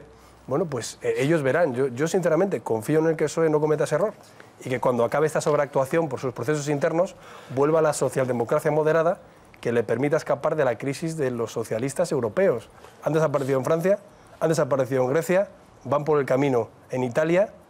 Veremos qué pasa en España si Pedro Sánchez intenta parecerse a Podemos. De todas maneras... Ketty, déjame que vayamos a la publicidad y te doy la palabra a la vuelta. Y ya opináis también sobre esto que hemos comentado con Pablo Casado a propósito de esta curiosa estrategia que va a seguir, por ejemplo, el gobierno del señor Puigdemont, de intentar... no sé si exactamente hacer un apagón informativo, ¿no? Esa es la expresión, ¿no? Dice, vamos a establecer un apagón informativo para que nadie se entere de lo que a partir de ahora vamos a gestionar. En la clandestinidad, claro, gobierno democrático. Eso es. Vamos a gestionar todo esto de forma clandestina para que no se entere ni el Tribunal Constitucional, que no se entere el Gobierno de la Nación y que no se entere la Fiscalía, no va a ser que nos empapele. Es una cosa de verdad, en fin, surrealista, totalmente surrealista. De eso hablamos enseguida, hasta ahora mismo. Susana Ollero, vamos a ver, ¿hay alguna novedad sobre la noticia que adelantábamos de Suecia? Sobre ese coche que ha embestido a un grupo de peatones a la puerta de un supermercado en Suecia, cerca de Estocolmo. Tenemos algunos datos más que hemos ido recabando. Se trata de un hombre de 65 años que ya está detenido y que está siendo interrogado. Y en un principio parecía que no había peligro, que era un coche que se había perdido los controles, su conductor, pero las salieron corriendo cuando vieron que este conductor bajaba del vehículo y empezaba a rociar de gasolina con una lata en la puerta del supermercado. De momento les iremos informando a medida que tengamos... ¿Y solamente 2 heridos leves? 2 heridos leves por el momento. ¿Fueron arrollados por ese conductor? Por ese conductor, por ese coche blanco. Si son leves, que les golpeó, pero felizmente no sin gravedad. De momento no tenemos más datos, pero les iremos informando. Bueno, ahí está la foto de la entrada de ese supermercado a 400 kilómetros de Estocolmo, de la capital de Suecia, ya lo saben. Bien, estoy recibiendo ya los periódicos, por cierto, de mañana, y sobre esto que estábamos hablando con Pablo Casado, y que hoy ya os pido también vuestra opinión, se destaca fundamentalmente la pasión de catalanes. Y dice El País, por ejemplo, que los expertos constitucionalistas creen que el 155 de la Constitución, artículo 155, es idóneo para controlar a los Mossos de Escuadra si este director general que han nombrado, este tal Pere Soler, se empeña en incumplir la ley. Y ha dicho, se aplica el artículo 155 y el control de los Mossos de Escuadra pasa a manos del Estado, o sea, del Gobierno de la Nación o del Ministerio del Interior. Así de claro. Y hay un artículo de Isabel Coixet, que es, como saben ustedes, una cineasta muy interesante, y dice y escribe, no ser independentista no es ser fascista, se puede ser catalán y español. Ella evidentemente no es independentista, Isabel Coixet. A veces sobre este asunto la Generalitat ocultará información sobre la consulta para burlar la ley, no comunicará el proceso de compra de urnas hasta completarlo. De hecho, hoy ha dicho el portavoz de la Generalitat que no iban a dar ninguna pista, ninguna información sobre este proceso. O sea, apagón informativo, como dice en otro momento, por ejemplo, el periódico del Mundo. El Diario del Mundo, sí. Paco, ¿no? Hablamos en primera página de apagón informativo porque es realmente lo que se ha producido. Es que parece una reunión no de un gobierno democrático, no de un gobierno transparente, representativo, sino parece digamos, un grupo que dispuestos a transgredir la ley. No quiero utilizar más sinónimos, pero nada que tenga que ver con una sociedad democrática. Me preocupa la deriva de Cataluña, no solamente la deriva independentista, que ya tiene su problemática particular, sino están tomando hábitos absolutamente totalitarios. Es decir, totalitarios, incomprensibles en un régimen. Yo entiendo que el señor Maduro, que lo hemos visto cantinflear ahora hace un momento, fuera el único gobernante que se ha dejado fotografiar con una estelada, ¿no? Es el único apoyo internacional que tiene. Parece ser que el independentismo catalán... Qué vergüenza, ¿no? Quiere construir su propia Venezuela allí. No sé si ese es lo que van buscando los catalanes. Creo que no es eso. Creo que no es eso. A mí me preocupa, evidentemente, la deriva independentista y el enloquecimiento de algunos de los miembros que están siendo nombrados ahora mismo por parte del Gobierno de Cataluña, como por ejemplo el nuevo jefe de los Mossos, pero me preocupa también mucho el silencio del Gobierno, el silencio del Ejecutivo y por qué es tan casi incitable, si se puede utilizar este término, innombrable, el artículo 155. Yo entiendo que es un debate que ya tenemos casi superado, al menos mediáticamente, pero no deja de ser una victoria casi moral de los independentistas el ver cómo un artículo de la Constitución no se puede casi inventar por el mero hecho o por el mero temor de que se pueda estar mencionando los tanques y echando gasolina al fuego, etcétera, etcétera. Yo sigo con cierta perplejidad el silencio gubernamental también por parte del Ejecutivo de Mariano Rajoy, que se niega a decir qué es lo que va a hacer en el caso de que el 1 de octubre prospere, que todo parece indicar que no. Pero ¿qué medidas va a utilizar y si realmente se va a cumplir lo que yo considero más preocupante? Y esta es la pregunta que le quiero hacer a don Pablo Casado. Que se delegue las medidas o los mecanismos a utilizar en el Tribunal Constitucional y no en el Ejecutivo, porque para utilizar al judicial no necesitamos un poder ejecutivo. El poder ejecutivo ejecuta de un lado y el poder judicial pues tiene que hacer su papel exactamente igual que hay un papel político que tiene que cumplir el Gobierno de la Nación. Sí, ¿Qué medidas hay tiene dos. planteadas el Gobierno de Mariano Rajoy? Rajoy siempre suele decir una cosa, la estrategia no se cuenta, se pone en práctica. Entonces, lo primero es que los independentistas llevan ya muchos meses intentando arrancar un titular, ¿no? Y cuando no lo encuentran, se lo inventan. Por ejemplo, cuando Andrea Levy dice hay que apelar a la fuerza de la democracia, le cortan la frase, como me han hecho a mí, y entonces hablan de, el PP apela a la fuerza. Cuando Zoido dice que habrá que confiar en la actuación de la policía, ya dicen, es que van a sacar la policía. Cuando Cospedal lee estrictamente la Ley de Seguridad Nacional y las competencias que tiene el Ejército, ya dicen que es que vamos a sacar los tanques. Yo creo que ellos es lo que les gustaría, el victimario, es decir, bueno, es que estos son muy malos, malísimos. Creo que acertamos al no caer en eso. Eso sí, cuando nosotros decimos que se va a contestar con la ley y con toda la ley también es la Constitución. Yo creo que en este caso... ¿Y también es el artículo 155? Bueno, la Constitución es desde el artículo 1 hasta el último. Otra cosa ¿Por qué es incitable? Lo que decías de la actuación judicial y la actuación administrativa es compatible. Por ejemplo, el otro día hubo un acto teatral, como no, en un teatro, lo estamos viendo ahí, y días después fue la Guardia Civil a registrar y a pedir documentación. Eso es administrativo. Cuando ha habido un concurso para intentar adjudicar las urnas y se ha requerido información al respecto, eso es administrativo. Incluso cuando se ha inhabilitado a alguna de estas personas por sentencia judicial, ha estado la abogacía del Estado también personada.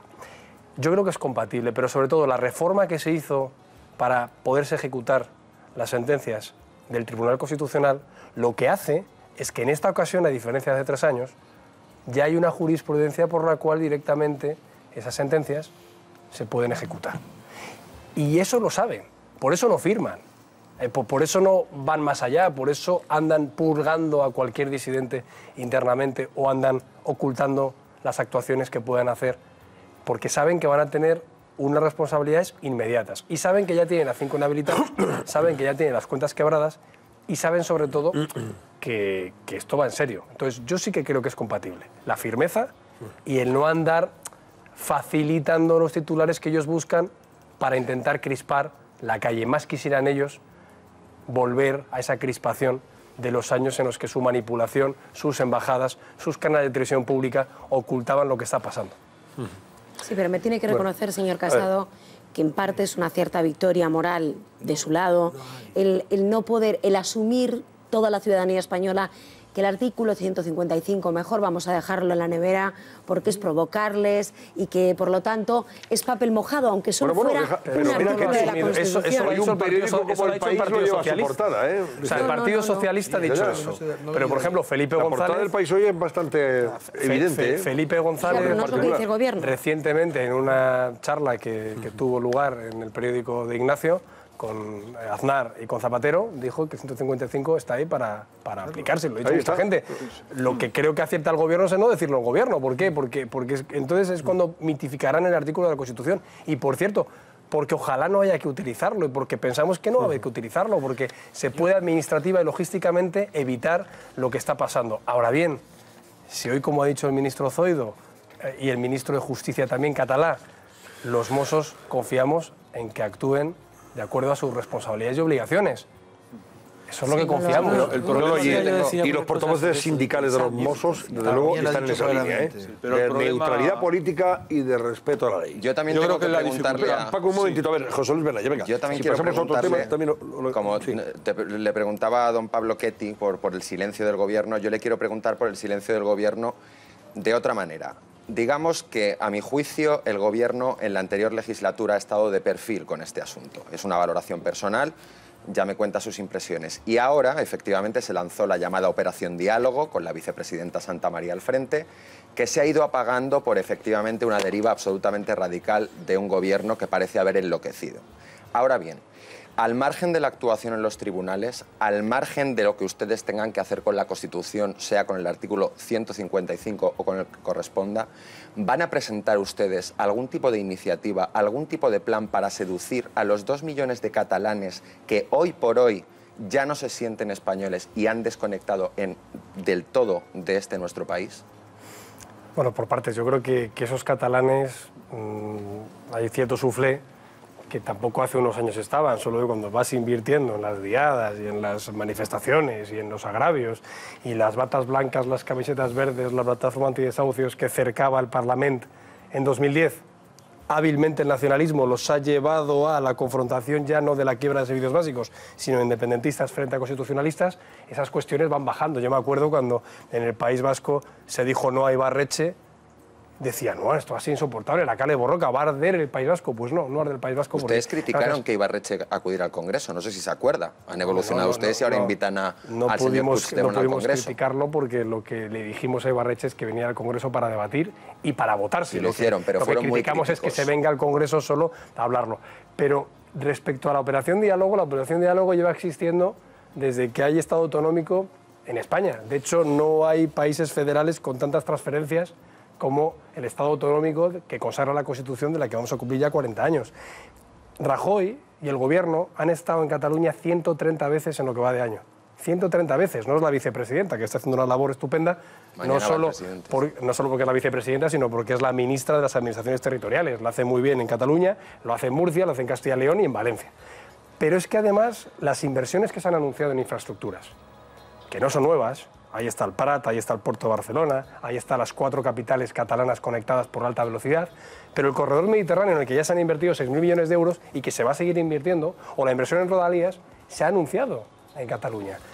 Estamos en contra de esa falsedad de que hay un agravio comparativo en inversiones en Cataluña en respecto al resto de España.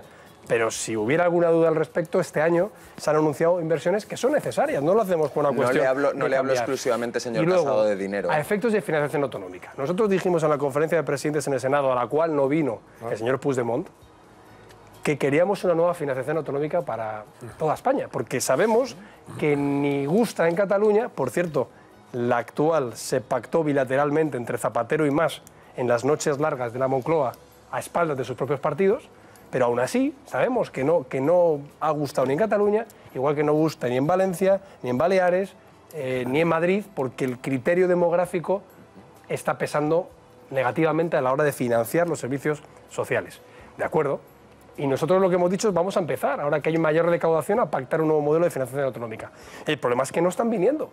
El problema es que ya no se sostiene el agravio comparativo, ni se sostiene en España nos roba, porque robaba Pujol, ni se sostiene que mal gestiona España, porque quien gestiona mal es la Generalitat, con más listas de espera, con más problemas en la educación y con más problemas en los servicios sociales que el resto de comunidades autónomas. Entonces, sinceramente, ¿es compatible esa apelación al diálogo?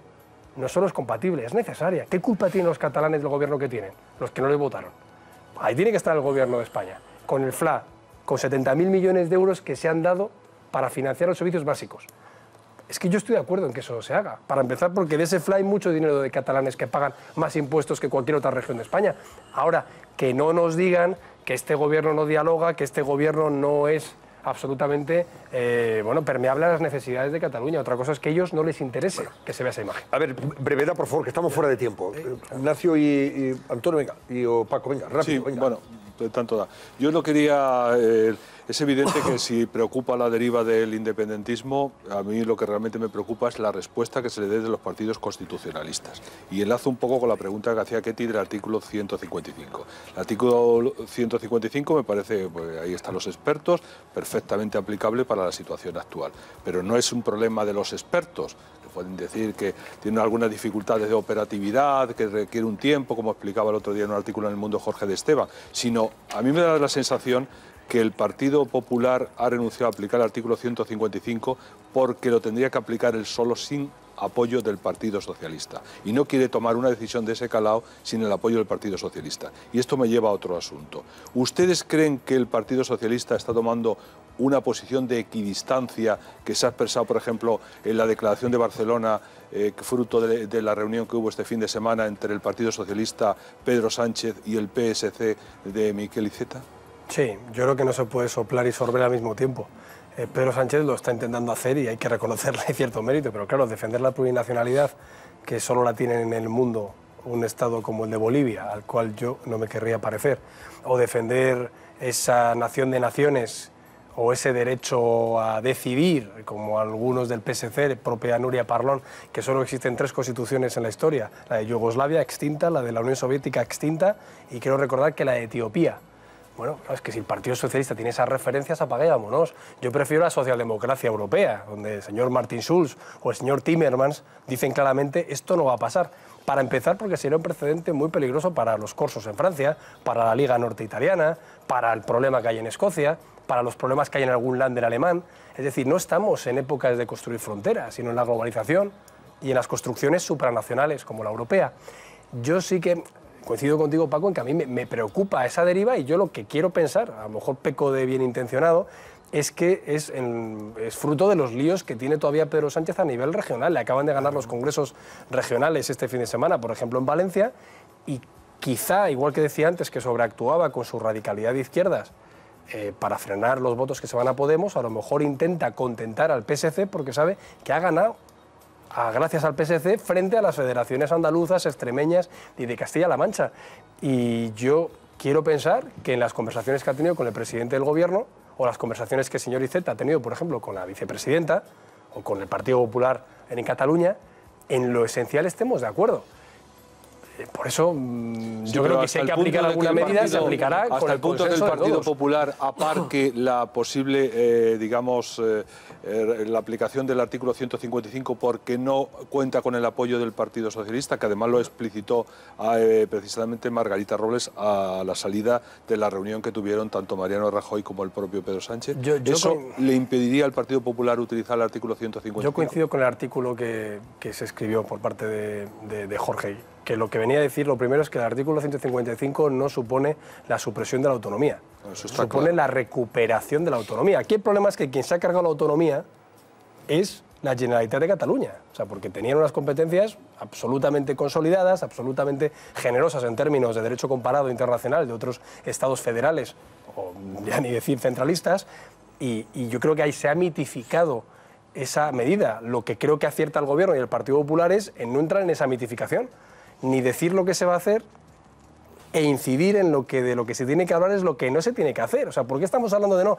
¿Qué va a hacer usted si resulta que tiene un cáncer, señor doctor? Hombre, espere a ver si hay un diagnóstico, aquí hay un médico en la sala, y esperemos a ver cómo está el tumor y esperemos a ver si hay que operar o hay que dar radioterapia, o simplemente lo que tiene que hacer este señor es dejar de fumar. Bueno, pues esperemos que ahora en Cataluña dejen de fumar, que alguno parece que fuma alguna sustancia bastante extraña, por lo que estamos viendo últimamente. Entonces, de verdad, no queremos anticipar esas medidas, lo cual no quiere decir que yo cuando escucho al presidente del Gobierno decir que se va a actuar con la ley en lo que haga falta, entiendo que el Estado cumplirá con sus responsabilidades y ojalá no haya que aplicar ninguna ley más allá de lo que es prevenir las ilegalidades que están haciendo ahora.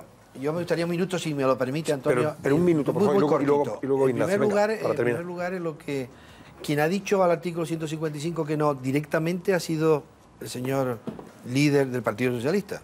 Quien ha dicho plurinacionalidad ha sido el líder del Partido Socialista y Susana Díaz, que ha dicho que no. Inmediatamente. Lo triste es que el Partido Socialista como tal no es homogéneo y en esto no está ni a las duras ni a las maduras. Y con respecto a que yo creo que tenemos el presidente de gobierno que merece esta circunstancia, lo digo convencido. No porque sea del Partido Popular, que también, si no me callaría. Es un pequeño dato también. No, es un pequeño dato que yo no escondo, pero que me podría callar, pero no, lo digo convencido. Creo que esta circunstancia necesita un carácter como Mariano Rajoy, lo digo convencido. Y otra cosa, ¿qué ha hecho el gobierno español para seducir? Lo que ha hecho el gobierno español, que Cataluña, esa parte de España tan brillante, se está tropeando en los problemas fundamentales, ¿qué ha hecho? Pues bueno, mañana o pasado se acaba el plazo para presentarse con un equipo muy multidisciplinar para la Agencia Europea del Medicamento, que son 43.000 trabajadores viniendo a Cataluña y a España para presentarse. Y pues tenemos muchas posibilidades de ganarlo. Eso es lo que estamos haciendo y eso es lo que hay que hacer, dedicarnos a esos problemas. El resto, también tenemos una suerte importante, ¿no? Que eso de que Maduro se haya puesto la bandera, la estelada, nos ha venido muy bien a los que no creemos en esa tontería y que no hay ningún apoyo internacional. Vamos tarde, senador, vamos tarde. A ver, Ignacio, venga. Vamos a ver, señor Casado, yo estoy de acuerdo. Última pregunta, venga. Estoy de acuerdo con ustedes en que el gobierno hasta ahora ha ejercido impecablemente la autoridad democrática a través de la ley cuando ha habido un desafío. Pero me da la sensación de que políticamente ustedes, el Partido Popular, el gobierno, maneja un cierto, con respecto al conflicto catalán, maneja un cierto pensamiento imaginario. Usted mismo acaba de decir esta noche 3 o 4 veces, confiamos, imaginamos, quiero pensar que... Pero luego resulta que lo que ustedes confían, piensan, imaginan son cosas como, le voy a decir, que el bloque soberanista se va a resquebrajar, no se ha resquebrajado. que no se iban a atrever a llegar hasta aquí. Se han atrevido. Que Junqueras era el elemento pragmático y sensato que se iba a venir a la negociación. No solo nos ha venido, sino que ha exigido una radicalización del gobierno y una firma colegiada. Últimamente que los mozos van a cumplir la Constitución y la ley. De momento han puesto a un jefe que es un verdadero talibán para meterlos en cintura. Y el último de estos mantras de pensamiento ilusorio es: y el PSOE nos va a apoyar. ¿Cuándo se van a convencer de que no, señor Casado, de que no los van a apoyar? Y si los apoyan, los van a apoyar de una manera muy genérica. ¿Están ustedes, y vuelvo un poco a lo que le preguntaba Rosell, ¿están ustedes dispuestos a ejercer la autoridad democrática en solitario llegado el caso? Hombre, yo no soy la persona que puedo decidir eso, ni soy tan arrogante como para pensar en la cabeza de lo que ahora tiene la responsabilidad, que es Mariano Rajoy. Yo, por lo que le conozco y por lo que le tratamos, no me cabe la menor duda. Es un servidor público, es una persona responsable y está obligado a velar por el cumplimiento de la ley en España. Es que no es que él quiera, es que él está obligado a hacer cumplir la ley y lo va a hacer. Ahora, ¿en qué grado de actuación administrativa, vía resolución o sentencia del Tribunal Constitucional? Bueno, pues insisto, a mí no me cabe la menor duda de que se va a actuar con todos los mecanismos que sean necesarios. Lo que creo que acierta el presidente del Gobierno y el partido es de no anticiparlos, no solo porque da gasolina al independentismo. Luego podríamos analizar hasta qué punto una sociedad puede estar enferma cuando la gasolina es recordar la legalidad. Pero sobre todo porque yo creo que el discurso que estamos lanzando, como por ejemplo que la dicotomía entre democracia y ley es absurda, porque sin ley no hay democracia, que lo de las urnas o la capacidad de decidir es absurda, todo eso yo creo que está calando y sinceramente yo creo que el bloque sí que se ha resquebrajado. Otra cosa es que lo estén ocultando. Yo sí que creo que la sociedad ya no les apoya tanto, yo sí que creo que se han quedado completamente solos en el panorama internacional, yo sí que pienso que incluso los medios de comunicación que han estado demasiado contemporizando con esta deriva ahora están, junto con los empresarios, teniendo una posición mucho más firme. Y yo lo que estoy convencido es que el Gobierno actuará con la responsabilidad que tiene que tener. Ahora, esperemos, vuelvo al símil médico, esperemos que no tengamos que entrar en quirófano. Porque a Ciudadanos sí lo tiene más o menos amarrado, ¿no? Sí, yo creo que Ciudadanos Pablo Casado, tiene las cosas claras. Muchísimas gracias. Gracias y vamos a estar atentos al devenir de los acontecimientos. Ojalá que el mes de agosto no discurre con sobresaltos.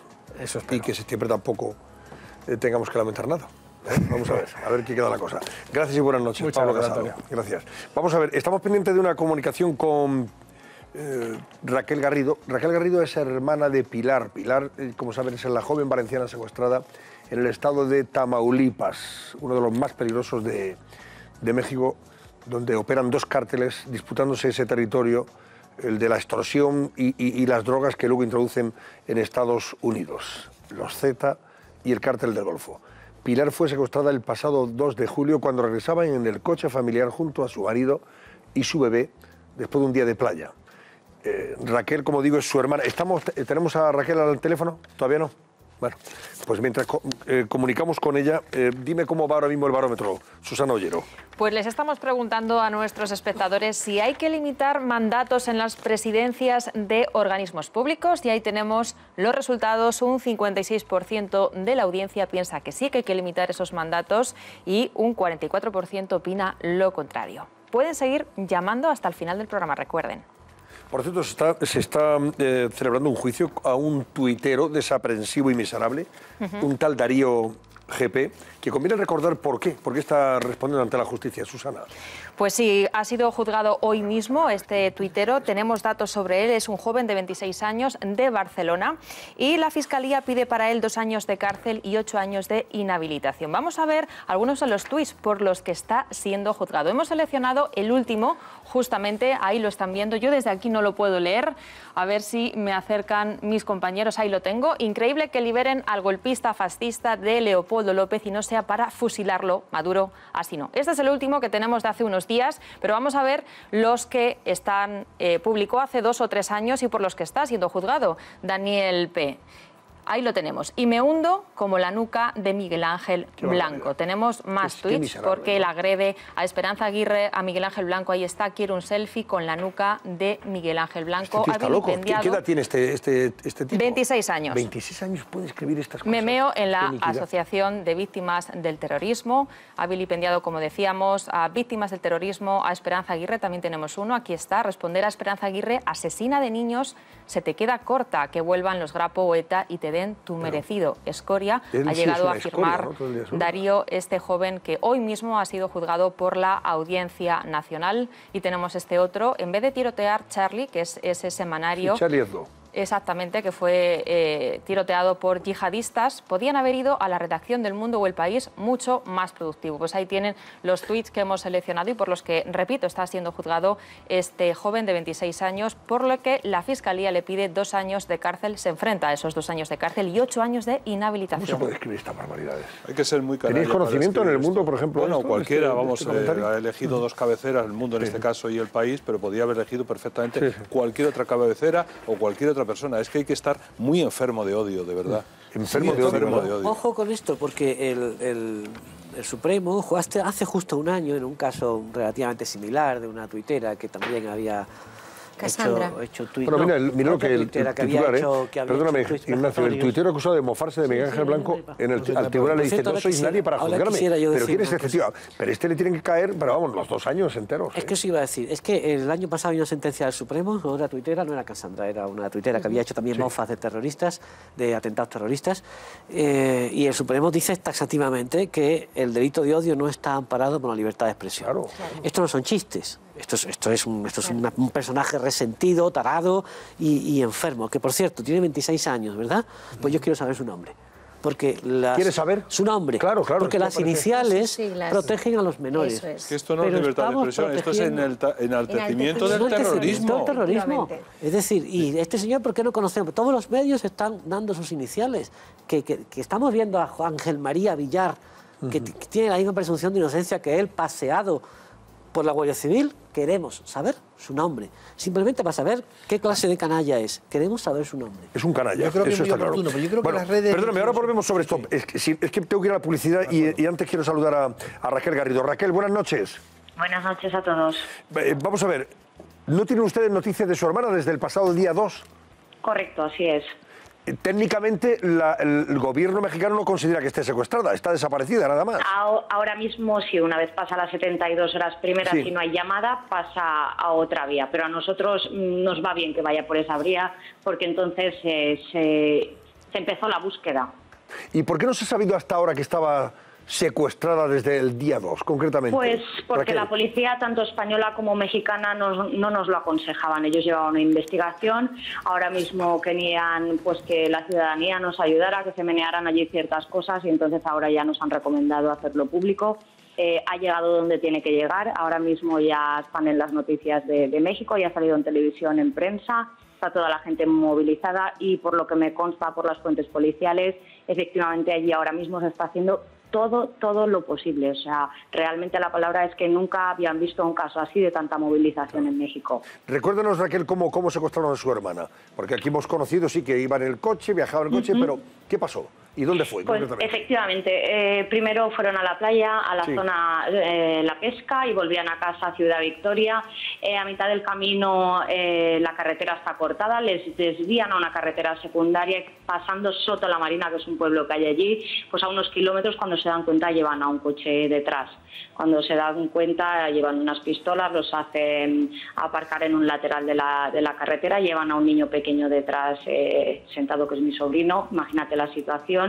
Fue todo muy complicado, muy rápido. La cuestión es que al final llevaban pistolas, por supuesto, y el desenlace es que se llevaron a mi hermana. Se llevaron a su hermana. Ella está casada. ¿Es mexicano el marido? Sí, mi cuñado es mexicano, pero tiene la doble nacionalidad. Es español también y el niño también, sí. Ellos ahora son residentes en México, llevan 3 años en México, pero llevan 11 años de relación. No es una relación de ahora de 1 año, ni 2, ni 3. O sea, es una relación consolidada. Este proceder, Raquel, ¿le ha explicado a alguien por qué? Bueno, pues se llevan a su hermana. No digo que tenían que haber llevado a su cuñado, pero qué raro, sí, ¿no? A ver, en un principio quieren llevarse al coche. Esto sucede en minutos, o sea, póngase en el caso, en la situación, un padre con una mujer y el niño en el coche. Quieren llevarse el coche, le dicen, espere, llevo el niño detrás. Y uno se pone muy nervioso y enseguida dice, pues nos llevamos a la mujer. Mi cuñado baja del coche para enfrentarse a ellos. En ese momento le encañonan con una pistola al pecho y en ese momento le dicen, como te muevas te matamos, nos pondremos en contacto. Pero a estas son las horas que el contacto pues no se ha realizado. Claro, eso explica efectivamente, porque mucha gente se pregunta, ¿y por qué se llevan a la mujer o no se llevan a la pareja, a los dos? Y esto Hombre, porque se hace con esa celeridad, rubia, ¿no? Claro. Cuando la vieran rubia, es que rubia y de tez blanca, o sea, es que se ve que no es de allí. O sea, realmente para ellos cuando sería una sorpresa grata, desgraciadamente, para nosotros, pero buena para ellos. ¿Qué modelo de coche llevaba su cuñado? ¿O tiene su cuñado? Pues sí, prefiero no especificar el coche que lleva. No era de alta gama, ¿eh? Si preguntas eso, no era de alta gama. O sea, que no llamaba la atención, ¿verdad? No, es un coche bien, pero no es de alta gama para nada. Porque usted sabe, Raquel, que en México, te dice, bueno, en México, en otros países donde la inseguridad es manifiesta, dice, lo mejor es ser muy discretos, ¿no? Y moverse con coches fue más discretos. Gratuito, o sea, sí, fue... Ya te digo, la mala suerte que tuvieron es que la carretera estaba en obras, efectivamente está en obras, nosotros nos hemos informado, esa carretera está en obras y la lástima fue que lo trasladaron a una carretera secundaria que si entras a mirar por internet hay una hierba, unas malezas enormes de 1,5 metros, 2 metros, o sea, lleno de caminitos que realmente para cualquiera estar escondido allí es muy fácil. Es una trampa realmente. ¿Qué edad tiene su sobrino, el bebé? Mi sobrino tiene 12 meses. Es 12 meses. Es pequeñito, sí, es muy pequeñito todavía. Bueno, pues vamos a ver si se produce algún contacto, ¿no?, en las próximas horas, ¿no? Sí, a ver, lo que me gustaría decir sobre todo, si me lo permites, claro, para es eso. que realmente se está haciendo todo lo posible, tanto Ministerio de Interior como de Exterior. Quiero dar las gracias porque realmente se están portando muy bien con nosotros, han puesto mucha presión y a la Policía Mexicana, para que lo tengas en cuenta, se han unido la Policía Estatal y Federal, que es muy raro porque no suelen trabajar conjuntamente y en este caso sí que están trabajando conjuntamente. Me pasan información de que es un poco extraordinario esto. Han venido investigadores desde fuera, hay helicópteros, hay centenares de efectivos de la Policía Estatal y Federal buscándola. Lo que pasa es que el terreno es muy montañoso, o sea, está lleno de vegetación y es un poco complicado. Hay también perros, o sea, realmente la labor que se está ejerciendo allí es maravillosa. No tengo ninguna queja absolutamente hacia ellos y realmente tengo confianza porque me transmiten esa confianza de que a mi hermana me la van a traer, que van a encontrar la solución al problema. Realmente, desgraciadamente, hace poco pasó lo de la chica española y no acabó bien. Entonces ahora lo que quieren es que esta historia termine bien. Ojalá, Dios quiera que sea así. Se lo deseamos fervientemente. Gracias, Raquel. ¿Qué tiempo lleva su hermana viviendo en México, por cierto? Mi hermana ahora mismo lleva 3 años allá como residente en México, sí. En Tamaulipas, en ese estado. Ahora mismo tenía un viaje para la semana que viene vacacional aquí en España, de ida y vuelta, como siempre viene 2 meses, es natural, viene una vez o 2 al año, va mi madre también una vez o 2 al año, que no es nada raro que tuviera el vuelo para venir. Nosotros el vuelo lo hemos dejado abierto porque tenemos la esperanza de que vuelva a casa y como siempre pedir a la ciudadanía mexicana si esto puede llegar hasta allí, que nos ayuden porque hay muchos casos que se han descubierto gracias a llamadas anónimas y pistas que da la gente. Pues le deseamos fervientemente que aparezca sana y salva, su hermana. Gracias, Raquel. Gracias a vosotros. Bueno, pues hacemos la última pausa de la noche y enseguida volvemos y repasamos los periódicos. Venga, nos vamos con esta sugerencia gastronómica de Susana Ollero. Venga, estamos hablando de este canalla tuitero de 26 años llamado Darío. No sabemos por qué, no se conoce su identidad total, como decías tú, Ignacio, el que quería hacerse un selfie con la nuca de Miguel Ángel Blanco, que hoy ha dicho al tribunal que le ha juzgado en la Audiencia Nacional que no sois nadie para juzgarme. Este fiscal, el fiscal del caso ha elevado a definitiva la petición de 2 años de cárcel y 8 de inhabilitación por la difusión pública de terrorismo y enaltecimiento, tal y como recogió en su escrito de acusación el fiscal, en el que dijo que los mensajes publicados por este sujeto provocaban la realización de actividades terroristas, en claro menosprecio y humillación de las víctimas. Vamos a recordar que este tipejo, entre otras cosas, escribió en Twitter entre marzo de 2013 y 2015, en su perfil, que ha reconocido que era el suyo, o sea, no se ha tapado para nada, dice: y me hundo como la nuca de Miguel Ángel Blanco, quiero un selfie con la nuca de Miguel Ángel Blanco, me meo en la Asociación de Víctimas del Terrorismo. Responder a Esperanza Aguirre, asesina de niños, se queda corta. Que vuelvan los Grapo o ETA y te den tu merecido, escoria, escribía también el sujeto. Cuando ese coche se empotró contra la entrada del edificio de la calle Génova, sede del Partido Popular, dijo que había sido una lástima que las bombas no estallaran y que no hubiera nadie dentro. Espero que al menos esto provoque un efecto llamada para que alguien atente contra la sede del PP. El 7 de enero del 2015, refiriéndose al atentado yihadista contra el semanario francés Charlie Hebdo en Francia, en el que fueron asesinadas 12 personas, publicó: joder, en vez de tirotear a Charlie Hebdo, podrían haber ido a las redacciones de El Mundo o El País, que hubiera sido mucho más productivo. En fin, recordamos estas barbaridades. Este tío ha sido juzgado y ojalá que le caigan los 2 años y vamos a ver si cumple la pena, Ignacio. Y a ver si también nos conocemos su identidad, porque no puede ser que este hombre de 26 años pueda estar viviendo el anonimato más absoluto. Es intolerable y, bueno, quiero moderarme y no tener una reacción. Hay que recordar que este canalla que ha firmado ese Twitter quizá olvida, o quizá jalea, que sería lo peor, que hubo gente del diario El Mundo, en concreto José Luis López de la Calle, que murió tiroteado por ETA. Entonces, yo lo que tengo cierta compasión hacia él, es decir, un enfermo de odio de este calibre es muy difícil convivir con él mismo, ¿eh? Es imposible. Pero ¿cómo se puede tener ser de esa ralea como para insultar, despreciar a las víctimas, enaltecer de esa forma el terrorismo? Es lo peor de lo peor, es decir, lo peor de la condición humana, hasta qué extremos puede llegar. Y luego también hay y ya acabo, hay también una responsabilidad de las llamadas redes sociales, los Twitter, los Google, los Facebook, etcétera, etcétera. Lo mismo que los responsables de los medios de comunicación somos responsables por todo lo que se publica y se podrían recoger esas expresiones en un artículo, conllevaría pues unas repercusiones económicas. Un banquillo por eso, vamos, bueno, o sea, no por eso, Ignacio, bueno, por una publicación en tu periódico. Exactamente, pero por ese tipo de afirmaciones. Sin embargo, digamos, las redes sociales sean absolutamente yo creo que esa es la impunes. Yo creo que esa es la clave. A ver, lo que favorece es esto se acaba el día que haya una sentencia internacional ejemplar contra Twitter o Facebook o Google o contra quien no sea capaz de ejercer el mínimo control sobre los contenidos de las publicaciones. Creo que habría que legislar más. Yo creo que dice Paco, yo creo que si fuera un enfermo era un atenuante, no es un enfermo. Sería un atenuante importante para un golfo, porque este es un golfo, un tío abyecto, que hay muchos, y hay que saber que existe en este mundo actual muchos de estas personas que van contra todo, porque sí, y porque son mala gente. Pero yo creo que las redes de distribución es una de las partes clave. Y aparte yo creo que no se ha legislado, no estamos a nivel de legislación con respecto a la difusión de esto. Y las redes tienen sus responsabilidades, no solamente dicen que son un medio de comunicación, sino nacionales. Pues que asuman las responsabilidades de ser un medio de comunicación. Es que no es un enfermo aislado, estamos hablando de una enfermedad de la sociedad. Hoy ha dicho la fiscal en esa vista, hemos elevado la charla tabernaria a pública de forma que estas publicaciones tienen acceso a un gran número de personas. Y esto, ¿quién le pone el altavoz a un personaje encima anónimo, efectivamente, como este? Las redes sociales. Ahí lo tienes, mira, ahí está Twitter el tiparraco, el canalla. Twitter se ha convertido en la puerta de un baño público, en el que podemos leer toda clase de basura que nos daña y nos duele los oídos sin ningún tipo de responsabilidad. Y esto es lo que no puede ser. Y solo una reflexión más.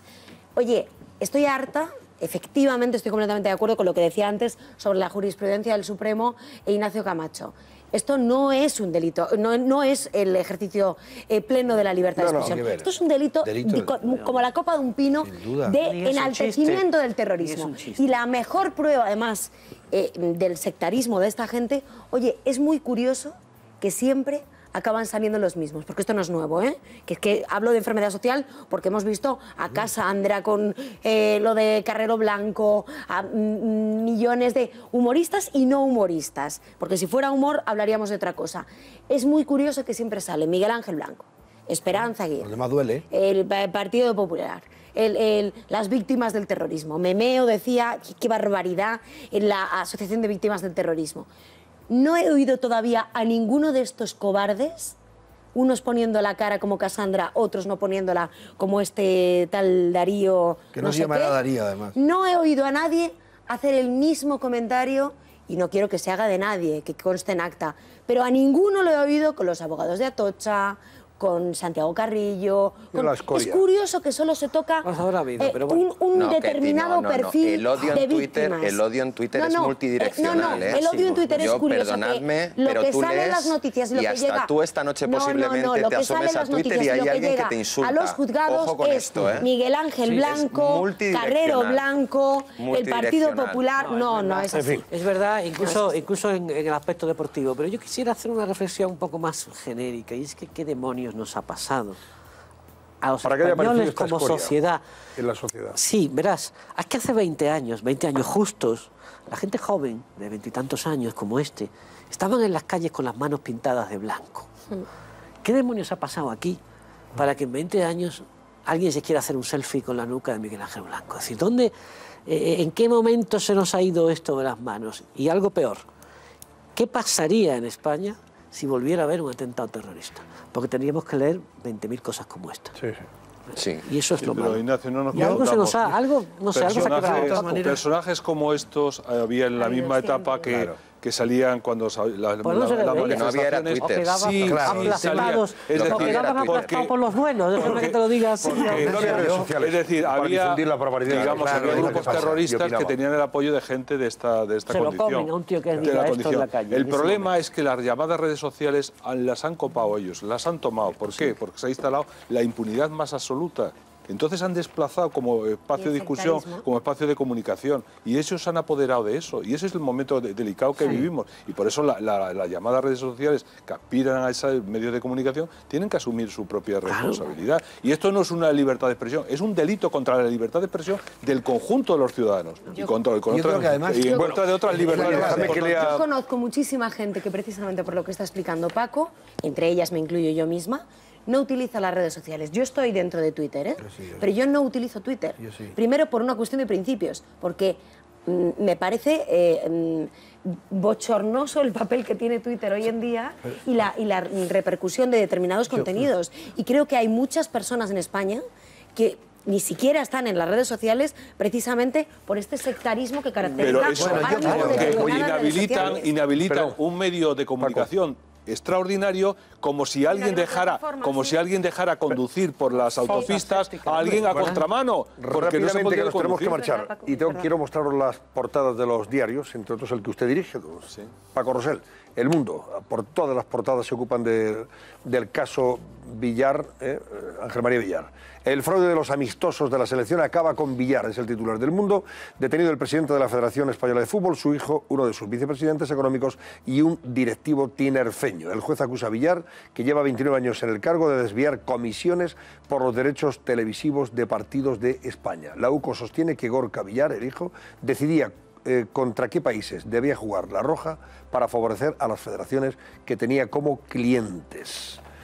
Si me permite, don Antonio, le ruego que repare en una noticia de la columna, la segunda noticia de la columna, que será mañana, tendrá su trascendencia. Bueno, hombre, el Fondo Monetario Internacional aconseja me refiero a los de la españoles columna. La segunda que se hagan noticia, un plan de pensiones, ¿no? No, esa es importante, pero la segunda noticia, que hace referencia a un pueblo de Cataluña, hombre, Batea, que ha pedido incorporarse a Aragón. ¿De dónde es este pueblo? De Tarragona, ¿no? Tarragona. De Tarragona. Sí. Limítrofe con Teruel, me imagino. Exacto. Batea, el pueblo catalán que quiere hacerse Aragón. Quiere ejercer su derecho a decidir también. Creo que en las fotos esas del tiempo que pusimos al principio había una de Batea. Había una de Batea, ¿no? ABC en portada, Villar, Ángel María Villar, rebajaba el caché de la selección española a cambio de mordidas.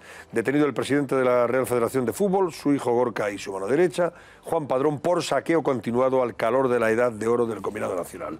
La Razón, la UCO investiga si Villar compró, Ángel María Villar, compró el voto de árbitros y entrenadores. Detenido, no tiene nada que ver, Juan Miguel Villarmil, por favor. Pero por otras cosas. Detenido el presidente de la Real Federación Española de Fútbol y su hijo por el cobro de comisiones en amistosos de la selección desde 2010.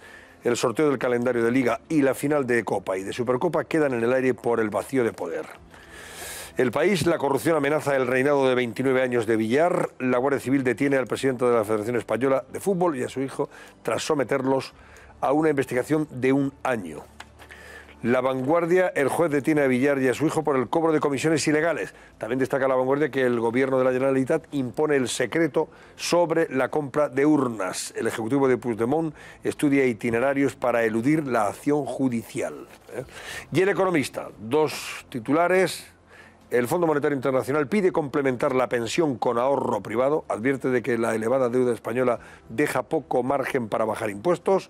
La prima de riesgo, es buena noticia, ha bajado de 100 puntos por primera vez en 9 meses y Ángel María Villar desvió 3,6 millones de euros a su hijo, o sea, le embolsó 3,6 millones de euros por partidos de la selección. Vamos a ver qué nos ha preparado Detrás de la Verdad. Patricia Betancor, adelante con el avance. Buenas noches. Buenas noches, Antonio. Como bien habéis contado, nosotros vamos a estar muy pendientes de la española desaparecida en México. Una familia que está desesperada y angustiada y quiere saber qué es lo que le ha pasado a Pilar. Esta noche les vamos a contar cómo es la zona donde se la vio por última vez y vamos a hablar con una persona muy cercana a ella. Y tras contarles ayer en exclusiva el auto del juez sobre la posible libertad de la manada, este programa les ofrece esta noche datos inéditos de este documento. En estos momentos la dirección del programa está decidiendo qué se puede contar y qué no se puede contar. Será en unos momentos. Pues estos son solo algunos de los temas que vamos a tratar esta noche. Ya saben que hay muchas formas de contar las cosas y la nuestra, como siempre, estar detrás de la verdad. Enseguida volvemos, Antonio. ¿Cómo ha cerrado el barómetro, Susana Ollero? Pues les estábamos preguntando a nuestros espectadores si hay que limitar mandatos en las presidencias de organismos públicos y ahí tenemos el resultado. 69% de la audiencia opina que sí frente a un 31%. Y tenemos algún dato más de última hora de ese ataque en Suecia, de ese accidente. Les tenemos que contar simplemente que sigue habiendo 2 heridos leves y que la policía lo que ha descubierto es que este hombre ya estaba siendo investigado por alteración del orden público y lesiones. Tenía antecedentes, es un hombre de 65 años que, recordemos, ha embestido su coche blanco contra un supermercado en Suecia. Muy bien, gracias, Susana. Adiós, Ignacio Camacho, adiós, Kete Garaz, adiós, Paco Rosell, adiós, José Luis Benayas, adiós, Antonio Largo. Adiós, ha sido un placer. Y a ustedes también, les espero mañana. Que descansen.